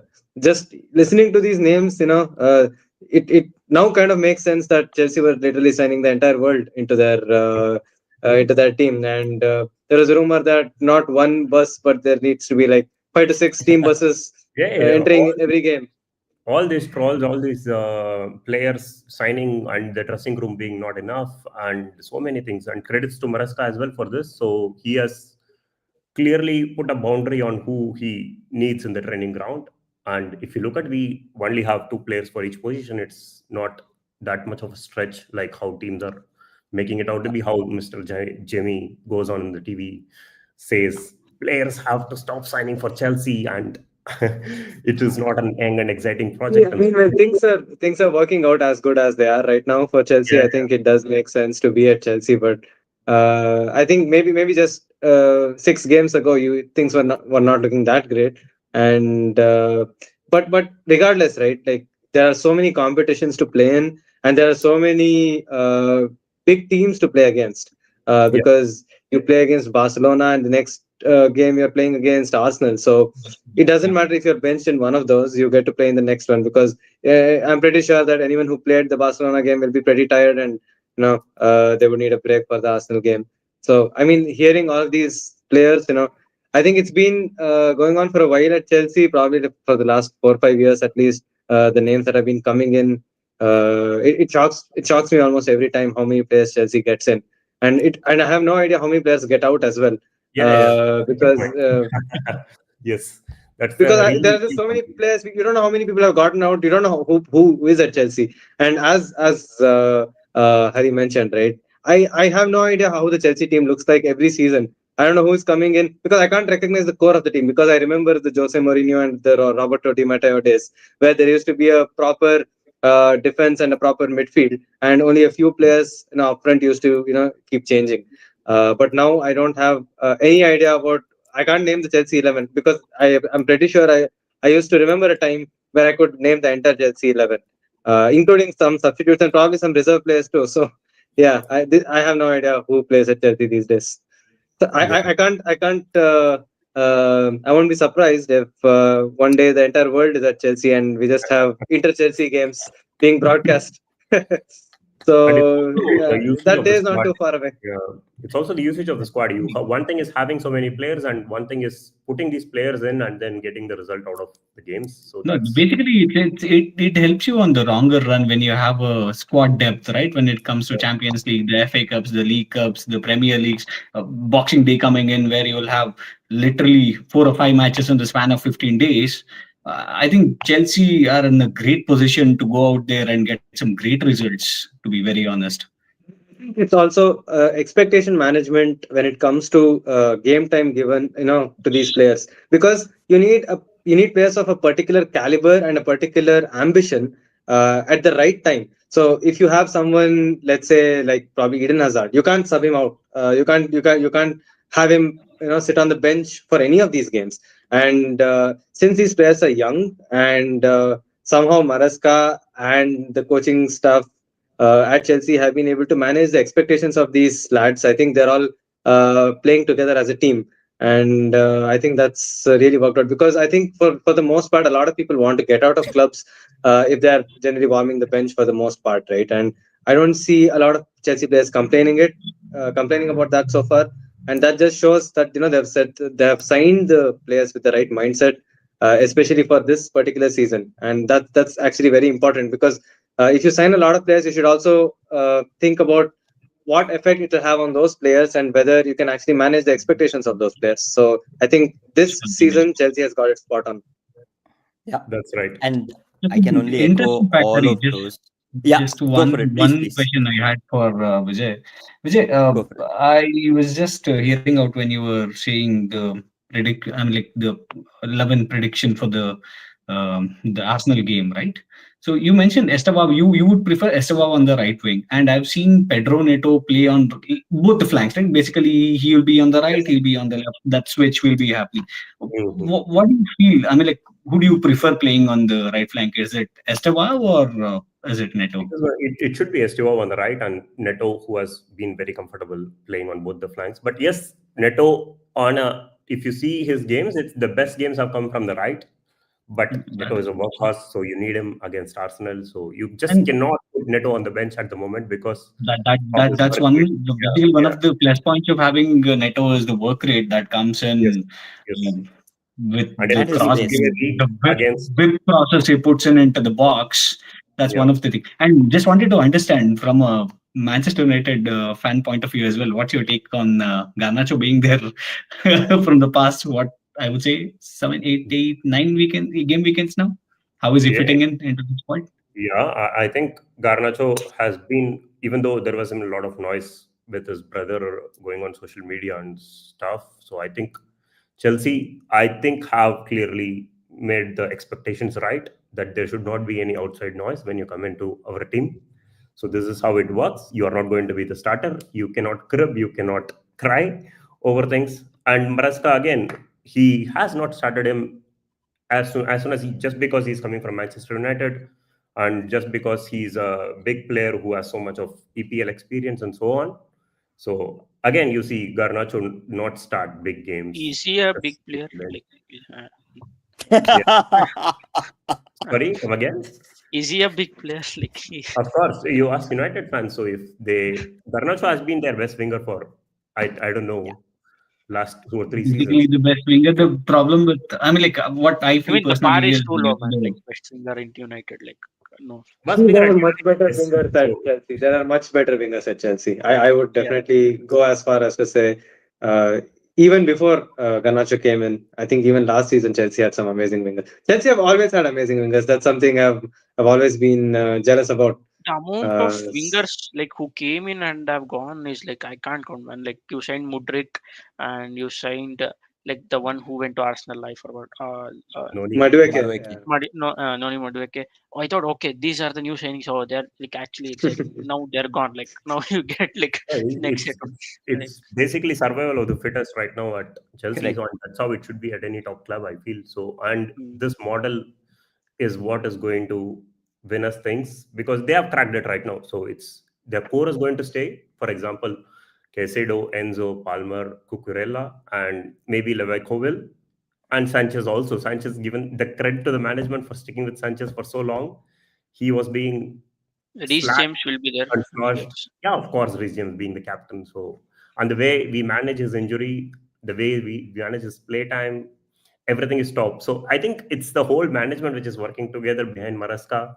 Credit to each and every one of them to get this team going. And But what about your goalkeeper? I don't think he. If you're winning, like I don't think he can be a main that's thing. why I just spoke about Sanchez. So, credit to them for sticking to Sanchez, and Sanchez is actually is paying what the trust back. So he has been amazing. The World Cup he had, the Club World Cup he had was too good. The PSG game he bossed it, and also the Barcelona game he was too good.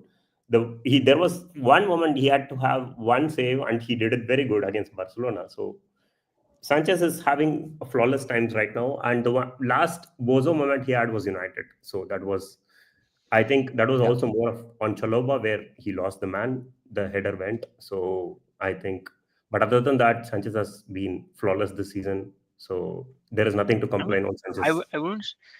I think you guys like need to keep more clean sheets. Like if you want to um, win more consistently, I feel like. I think it's been three clean sheets in a row in Premier League right now. So yeah, yeah, I think it's going. Like I said, the defense was unsettled a little bit because of Cowell injury, but now I think Maresca is finding the form with Mm, Fofana coming in. My So my take on Chelsea is that it's been one third of the season, right? They've been, I would Vijay would agree with me. They've been a little inconsistent when it came to grabbing the 3 points home and away.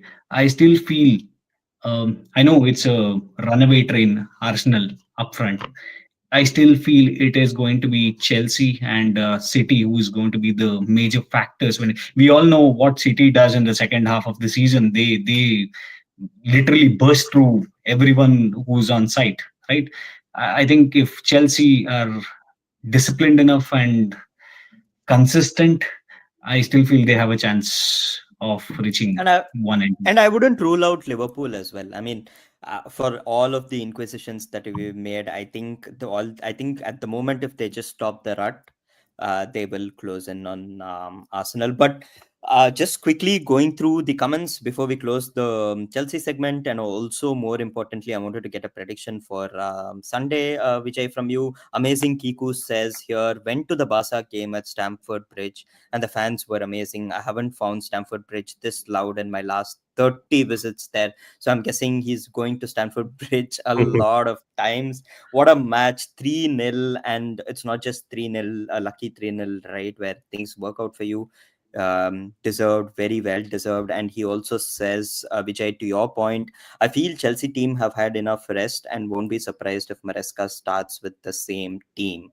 Your take on that, and finally, just a prediction on the game against Arsenal on Sunday. yeah, the same team point. Yeah, maybe we didn't go with the striker and we put Neto as a false nine because of the Barca high line and Neto being very fast and two fast wingers like Garnacho and Estiva. But I think with Arsenal being so physical in centre backs and they play a little bit of a haram ball, so they like to sit back.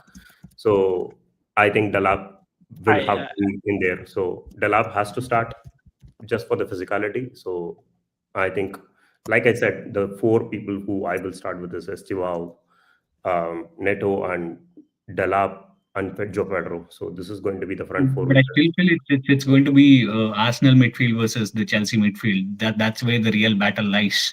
It's going to Yeah, be Rice, Caicedo, Enzo, Zubimendi. Zubimendi. It's going to be a very. I have a very good feeling that it's going to be a very great game for a neutral point of view to watch.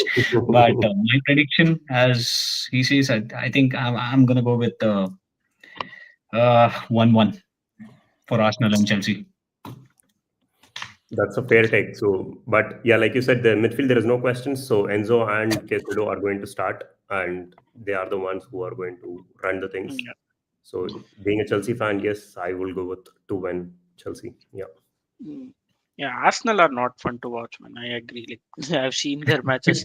Their leading goal scorer might be Gabriel at this point. I have no idea like how much But scores. but Yeah. Darshan, absolutely I agree with you, but I feel that has changed in the last two games that I've seen, Yes. the North Yeah, the London Tottenham derby. one. Yeah, and But North London derby is always high scoring and usually pointed towards Arsenal. I don't even know when was the last time Tottenham ever won a North London derby. But yeah, what I was particularly surprised was against Bayern. Bayern. How good Arsenal were attacking Yeah. Bayern, and if not for Neuer, I mean, yes, Neuer had a mistake in the end, but that was at the fag end. But especially Eze at Arsenal, I think he's Yeah. carried Yeah. that form. He was crazy against Spurs. He was crazy. He was very, very good against Bayern. So I think he's going to be a No, I danger have man. a theory. Like, so Eze is a new player, right? And he has always been a flair player. Like even at Palace, like he once Arteta gets hold of that player, that output goes down. Like if you see, Hmm, like Martinelli, initially was doing well. Right now he hmm, hardly starts. Like and he's not been consistent. Even with Saka, like I rarely see him score these days. Like even Salah has hmm, more goals than him, for which is very bad season for Salah. Like off season. So I think he is very systematic. He's like he wants like he's like a mini Pep. Like he wants like to play a certain style, yeah, and he wants this many passes before you score. So hmm, only players who thrive are like who are now just joined the team, and I don't know right. how long will it continue till he puts the brakes on. Like okay, uh, Yeah. there is joke like lift the handbrake or lift the handbrake. They were not scoring goals. Like he's not allowing But players to express freely something. Yeah. but in the past 2-3 games, what we have observed is not just the tiki-taka style the Arteta is playing a lot of long balls, is what I have seen. Stoke City will win the Premier League. But I think the one thing that I would I wouldn't say disagree, but the one thing that how Eze is different from all the other new players is he has been I think, if I'm not wrong, he trialed at Arsenal, was rejected. He's been a lifelong Arsenal fan. He's tried so very hard to come to Arsenal, and things finally worked. So I think Almost he's signed for really Spurs. someone. Yeah, almost Almost, yeah. signed for Spurs. Spurs. And if you remember that press conference, Thomas Frank asked Yeah, who is yeah, who's Eze? the I mean, same? as a obviously as a And he one scores a hat point, trick but against I think Spurs. it was So reported it was not Arteta's first choice. Like he was not Arteta's first choice. Like and mhm, the management made him sign. I think there has been a new change. Like I forgot his name. With Arsenal recruitment. That's why they have done recruitment wise very good this season. I yeah, must say, like to complement the players which they already have, yeah, right? yeah. So Madueke has been very good backup for Saka, and like they Especially the have. defense, I would agree, Darshan. Same point I would echo with what Sudhanva said. Any like to like substitution or whichever way he wants to play, Arsenal has a number. Like if Rice and Zubimendi is not there, the other guy who's coming in is going to be Nordgaard, and I'm telling you, Nordgaard at Brentford was their captain, and okay, fine. The depth they have, even in defense, they have Califiori, Lewis, my what's his name? Miles Kelly. Yeah, Lewis Miles Miles, Kelly, and then on the right they have White, exactly, and we're White forgetting and about. Timber. Yeah. Yeah, White and Timber. So that's But just even insane. the And Mosquera. would you start Ben White over Timber? I don't Not think so. I anytime don't think soon. so. Yeah. No, Timber Timber is is just, like next level, man. Like and they compared to them. and they've just mastered the art of set piece. I mean, I see corners from Saka and Declan Rice, and all it needs, even the first goal that they scored against Bayern, all the big, high, tall people are raising, and it's a 5'10" Timber who just has to get his head into the ball. The crosses are the corners that Arsenal take, especially Declan Rice. And again, I have to say so many times, Declan Rice, I keep bringing up this point. This guy, he's too good. There is not a single thing that he can't do on that football field. And yeah, I think he's going to be a wonderful player, and just sad that he chose Arsenal. Yeah. But finally, we are done with the Chelsea segment. Last, before we go, also Everton. And I just want to bring up what I had prepared quickly to talk about Everton, Sudhanva, with you. A couple of things that I wanted to quickly bring about. Let me just bring that up. We've already spoken about this. 18th attempt. Visiting manager David Moyes finally breaks his voodoo at Old Trafford, and probably a bit of voodoo as well was involved. Probably guy smashing um, Michael. Again, Yeah, exactly. Keane, who's also United. Probably that was what affected United players, that it was their own academy graduate probably getting smashed. So that was what probably affected them. But what I didn't understand, what I didn't understand was you're playing Seamus Coleman. Okay, there can't have been more disruptions to this game, and I seriously feel David Moyes planned it all. Seamus Coleman comes, starts the game, and I've seen Seamus Coleman since I was in school, and now I'm a grown-ass adult, and I'm still seeing Seamus Coleman start. And then 8 minutes off, he goes off. Gay smashes Michael Keane, and then he's off. And then David Moyes doesn't do anything special, just brings a like for like substitution for Seamus Coleman. I think he brings O'Brien, and O'Brien is playing brilliantly. Everton playing much more brilliantly. They even play, like, commentators were saying, what would the effect of the red card, especially a red card of this sort, have on the Everton team? And the bigger effect was on Man United. And we have to talk about how good Grealish, Iliman and JI, and more importantly, I think Vijay can step in here, how good KDH has been. I mean, this is a guy that Maresca bought with him from Leicester to Chelsea. And always these system managers love to bring in their player to implement a system. Didn't work out for him that well at Chelsea. Goes on a move to Everton and looks to have rediscovered himself. And more importantly, the same with Grealish, I would say. So almost it's like a redemption story at Everton. People who've not had their first moves work out coming to Everton and putting on a show. Your take on that, Sudhanva?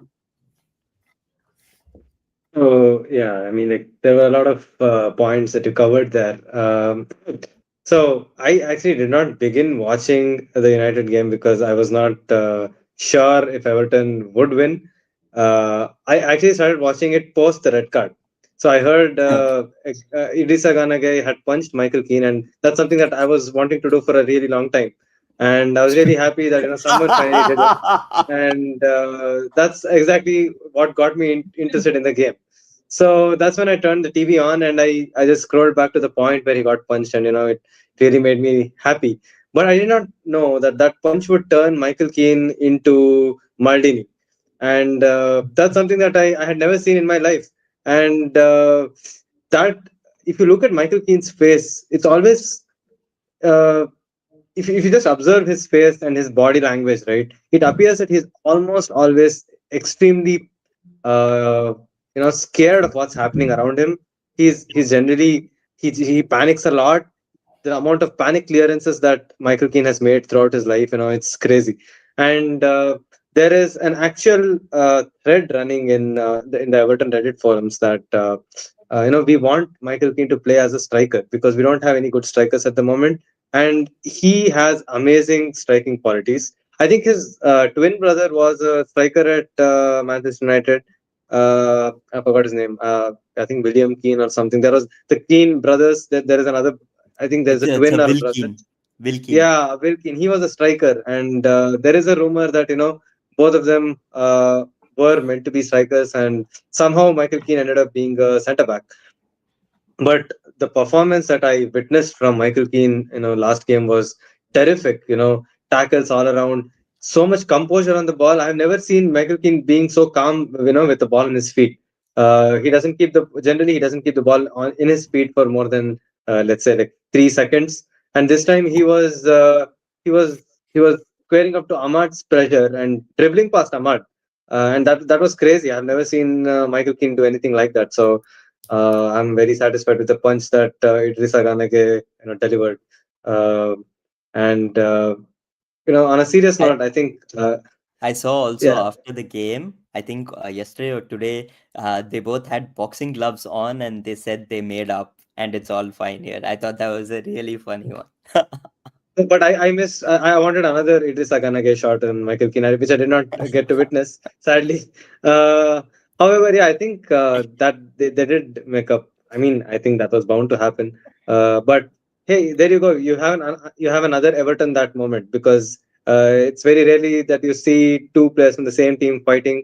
But if you look at why Idris Aganage actually was so furious at Michael Keane, it was because Keane till that point, I mean, in that particular segment of the play, he did not even make a move towards the ball, and Idrissa Ganage had just passed the ball and laid it off for Michael Keane, and Michael Keane just did not even react to it.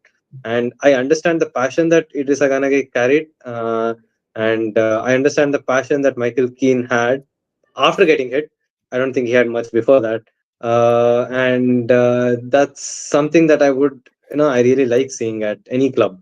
In a team, in a football team, you need that passion, because if you don't have that much passion for the game, why bother even playing the game? Yeah. So I mean, of course, it was not a great decision. People need to have their emotions under control. But the next, let's say, 10-15 minutes, the way Everton played, I didn't even realize that Ganage was not Yep. on the team. Yep. And the the ball was switching between the left wing and the right wing a lot, and that was unsettling Manchester United a lot. And it wasn't even being passed through the midfield; they were just diagonal balls being received by Grealish on this side and Iliman India on the other side. And you have to say, these two players that we have on the wings, they give us a lot of options. Uh, and if you play the ball into his feet, India is amazing, and he's actually amazing at bringing the ball down from the air, and having his back to the goal as well.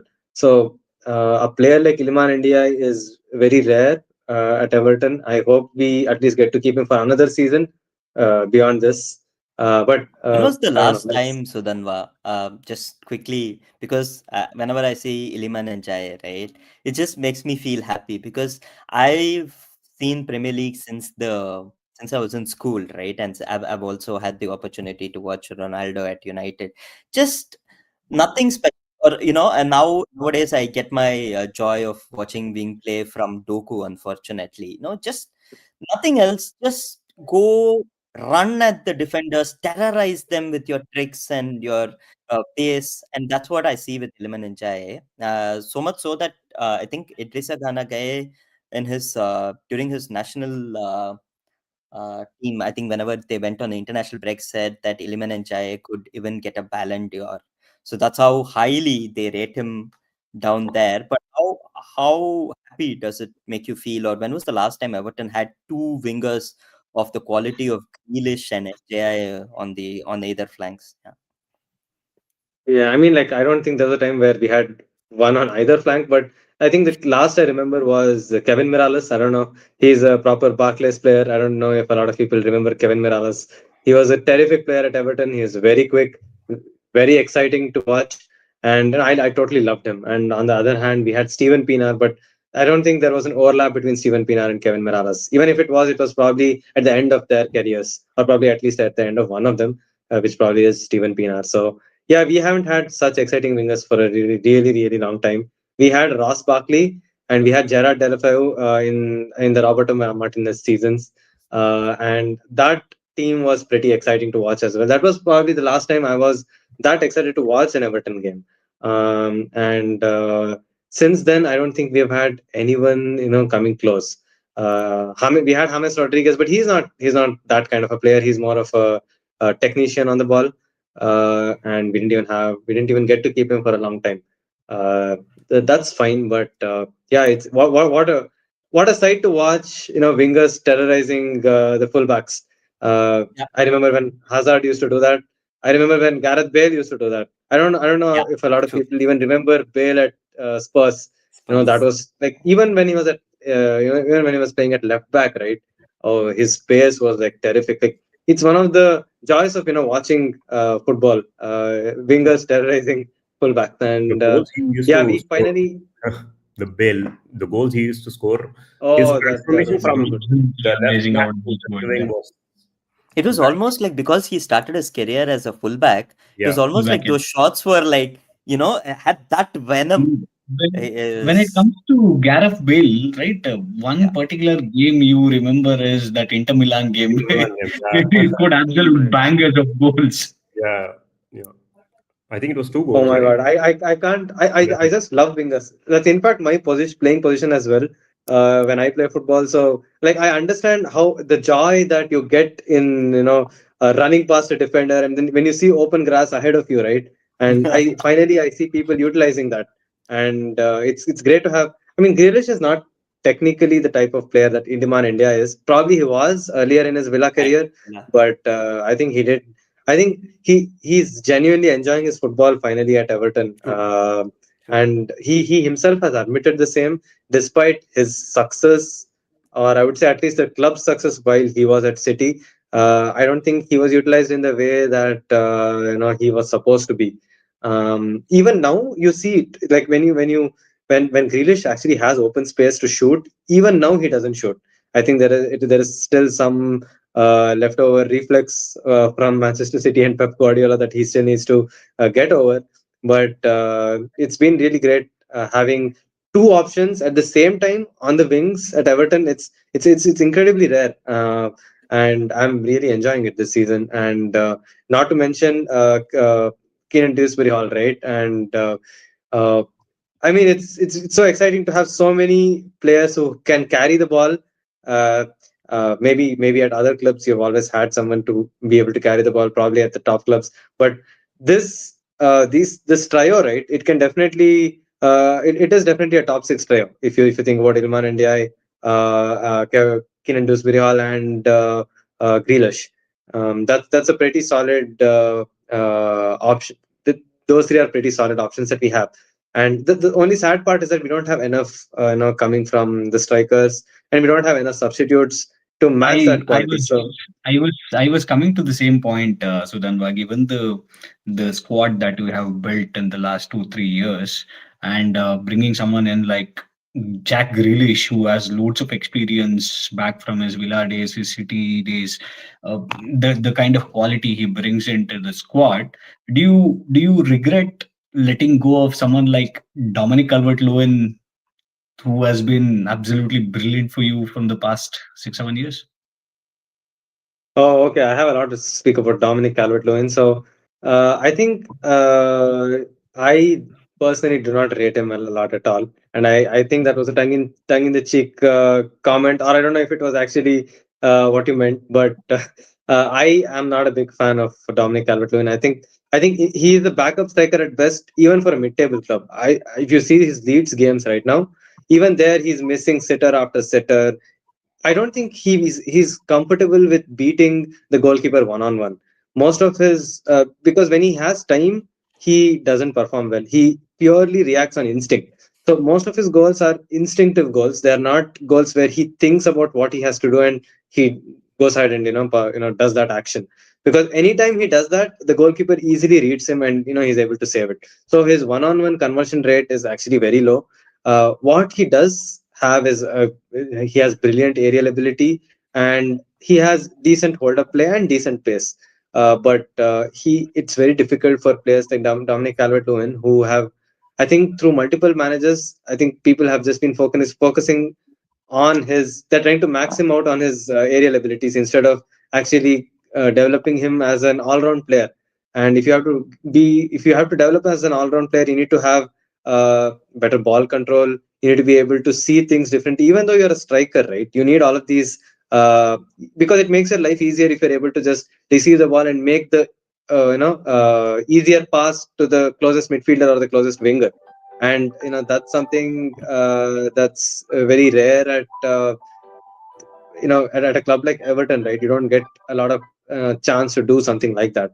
So yeah, Dominic Calvert-Lewin has really. I was really happy that he left. I was, in fact, wanting him to leave probably 1 or 2 seasons earlier. I'm not saying that we replaced him with any good quality, but it's been as bad as him, so it might as well be something different.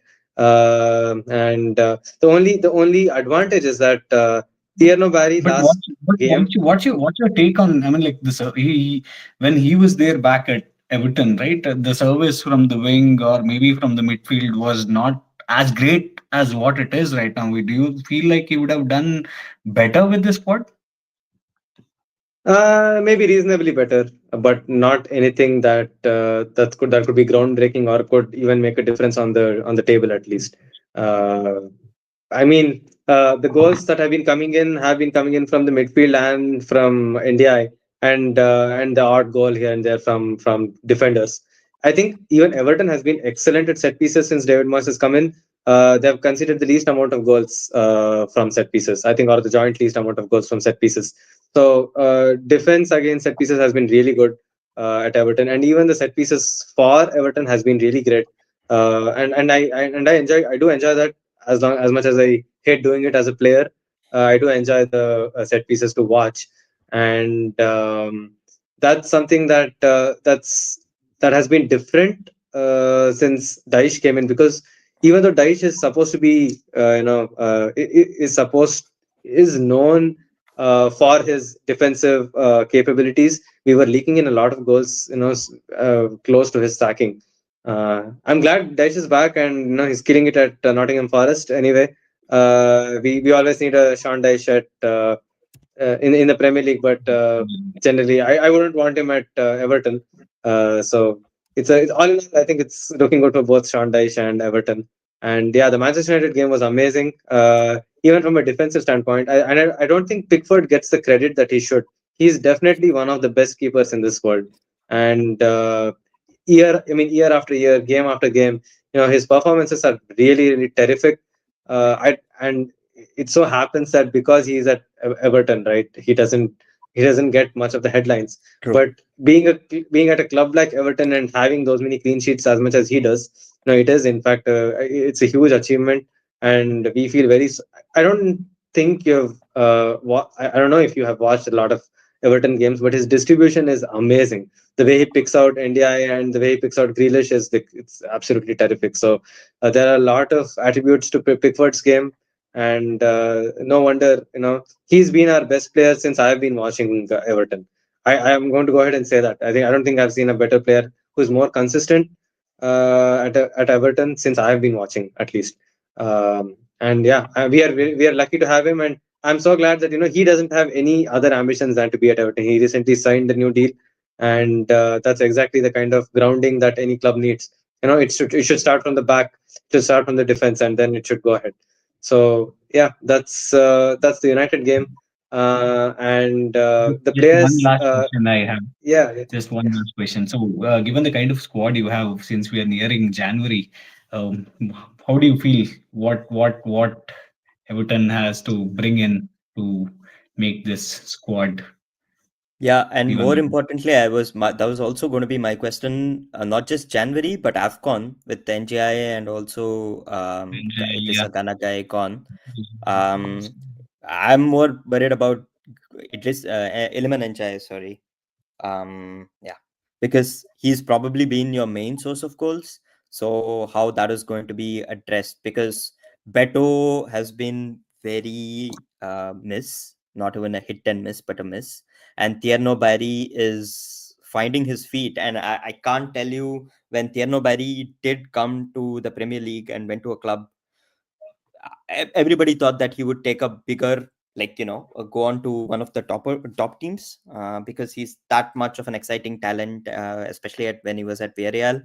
But I think this week or the last week he also came up with an interview where he really poured his heart as to how difficult it has been for him in life as whole, and how hard he's had to work to come this far, and that he's going to do the same for Everton as well. So yeah, goals, stories are nice, but unfortunately goals has to be scored to keep. Yeah, stories are always nice to listen to, and but I don't think I do understand. I empathize with him, but we need the results, right?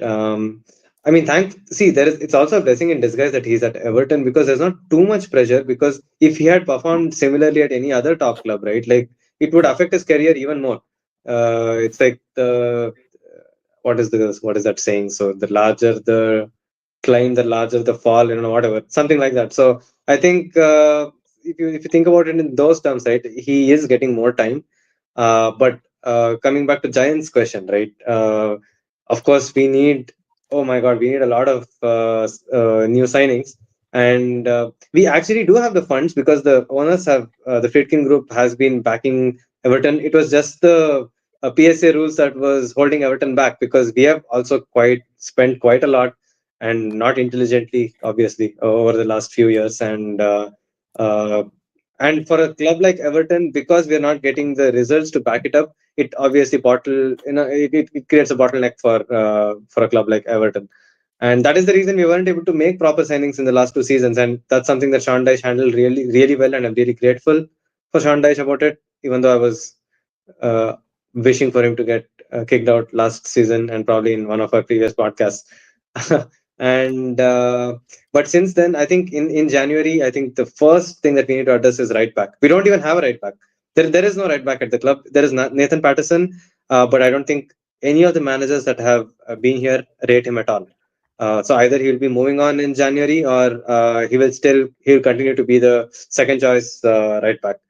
But that's strange because I really had high hopes for Nathan Patterson. He was really touted as the next Seamus Coleman at Everton, but like it has not panned that way so far. And he's also been plagued by a lot of injuries. But again, as a professional footballer, it's also your responsibility to not be that injured and maintain some level of fitness or work on it. So he has not been able to do that. So the first thing that we need to address is right back. And I think immediately afterwards we need to take stock of the striker situation, because at as a minimum, one of these two has to go, and it will most likely be Beto, but I don't see it happening. But if someone has to go out of these two, it has to be Beto. But we need to get in a world class striker who is on form right now. And it's okay if he's even more experienced and probably a little older, because it's harder to get younger players these days. It's going to cost a lot of money. So I mean, I would love having Mateta at Everton. That would be crazy. But Palace are doing so well. I don't know why he would come to Everton, given the situation. But someone of his caliber is something that Everton should target, and that's up to the scouting team. And generally, the scouting under Moyes is generally amazing. We have picked out some really, really fringe players and turned them into real superstars. And I hope that continues at Everton. And the other Yeah, area that but I think, yeah, scouting in general is going to improve a lot, Sudhanva, because Nick Cox, the United Academy head, is now at the end of the season. I think he's already started working at Everton, I think, but I think due to some gardening leave. But scouting in general and your academy, I think is going to be very, very well. Is going to be well blessed with Nick Cox. I think Nick Cox had done a fantastic job at United. How he looked after all the young kids at academy and trying to promote them to the first team. But yeah, so from that end, things will improve for sure. But yeah, any immediate results are not going to be seen, obviously, in January for sure. yeah, that makes I agree with that. I think it's okay. It's okay for a club like Everton right now to you know spend more time on sort of building a proper base, as long as we're not falling off to like 16th and 17th and fighting relegation.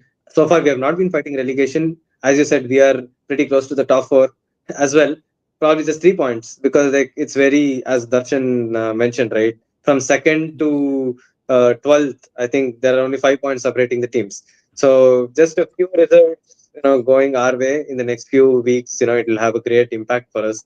But one thing that I actually have noticed is that we are missing Jared Branthwaite. I don't know if a lot of people have noticed that he has not been playing since the start of the season, and he has been an amazing player for Everton, at least until he was not injured. Uh, he will still be missing probably for the next few weeks, but he's back in active training. And once we have Jared Branthwaite back, I think Michael Keane will be again put back into the bench where he deserves to be. And once we have the right back situation sorted, I think we need to look at getting more centre backs in, because I think Tarkovsky is coming of age. He's amazing as he has been for the last few seasons. I think this season I have noticed a marked difference when it comes to his physical capabilities. He's being outrun by most defenders. I mean, although that pace has never been his strong point, but he used to be able to have enough pace to sort of make up for it. And I've been seeing lately that even aerially he's being dominated by even some let's say shorter players and weaker players, because I think Tarkovsky is one of the strongest players in the Premier League, and if he's losing his physical abilities, I think it's time to think about a long-term replacement for him as well.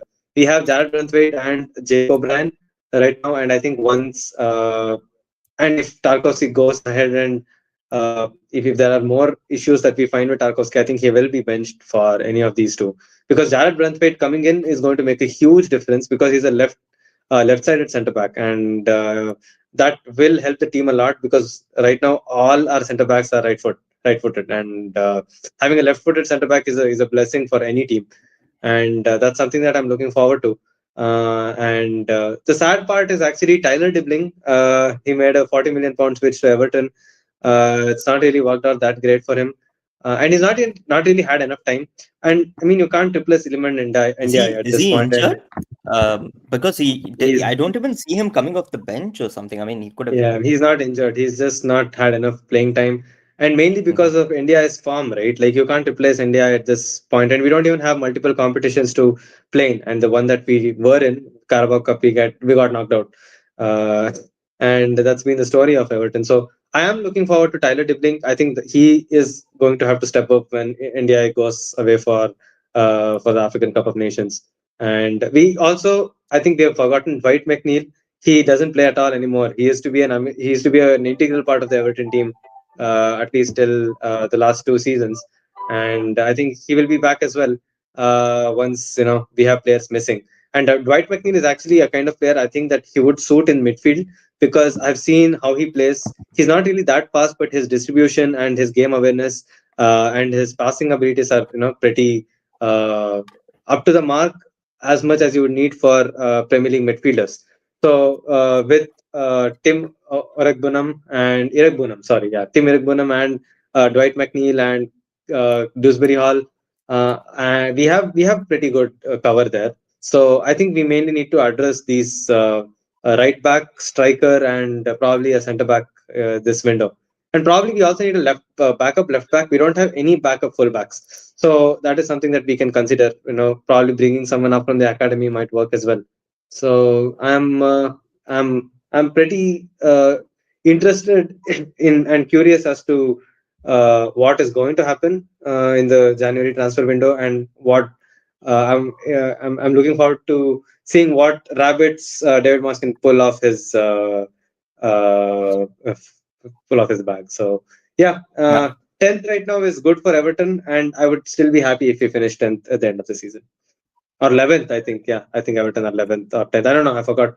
It's probably 10th or 11th. We are level on points with United, and we have the same goal difference, which is 0. Uh, and Which is amazing for whatever. United. They've had negative goal difference for years now. Yeah, that makes sense. But yeah, I think at the end of the season, also whatever position we are in, if you're able to do this and get in some good players, I think I'll be happy. But I think we'll have to move forward. I think next season is going to be crucial for David Moyes. We need to step up and at least make it to one of the Europa League places.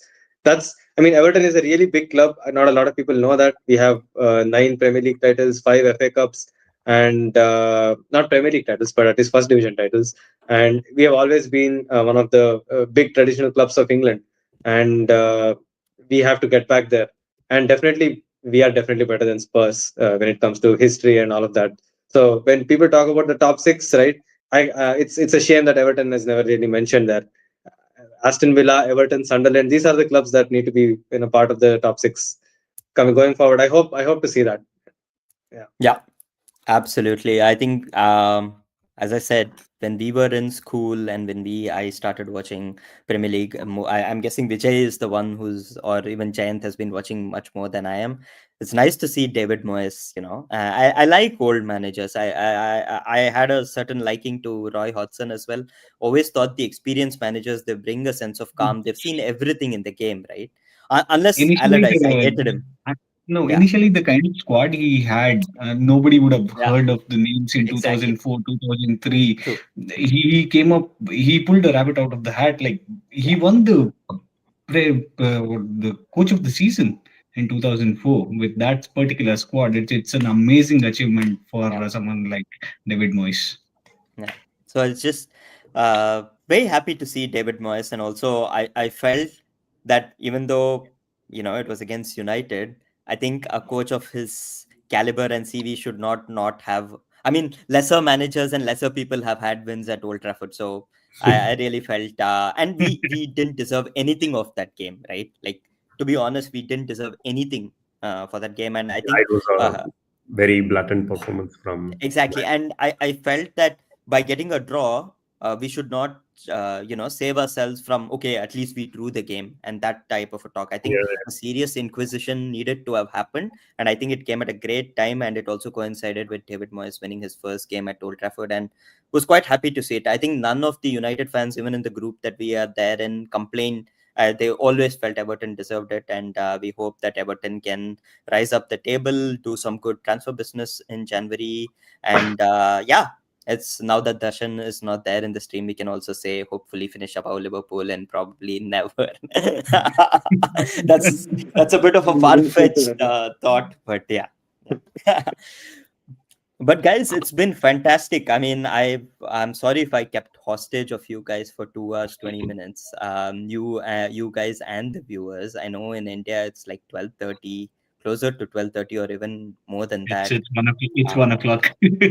one I o'clock. am so sorry, guys, but I really hope that you guys didn't feel that it's been one, or if you did, that's honest feedback as well. But thank you so much, guys. I always said it's really nice to talk about football, and when you talk about football, time flies and you forget about other things.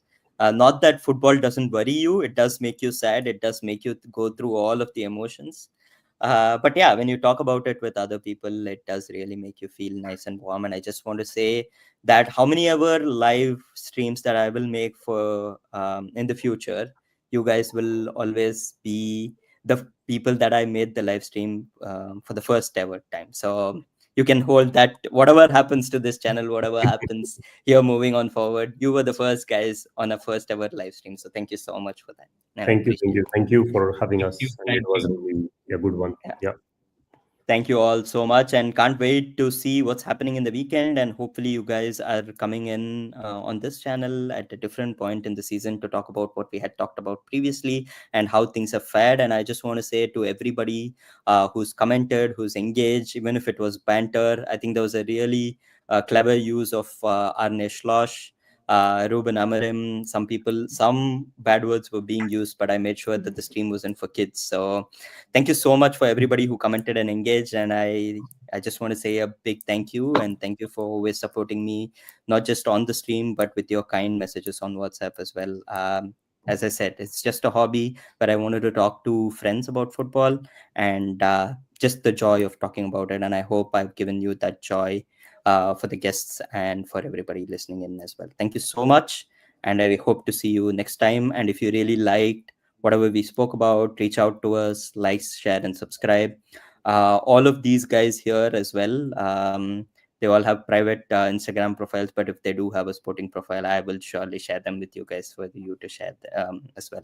And if there's a Everton fan who is watching the stream, Sudhanva is part of an Everton fan group, so he can get in touch with, he can make sure that you're part of that group as well. Correct, Sudhanva?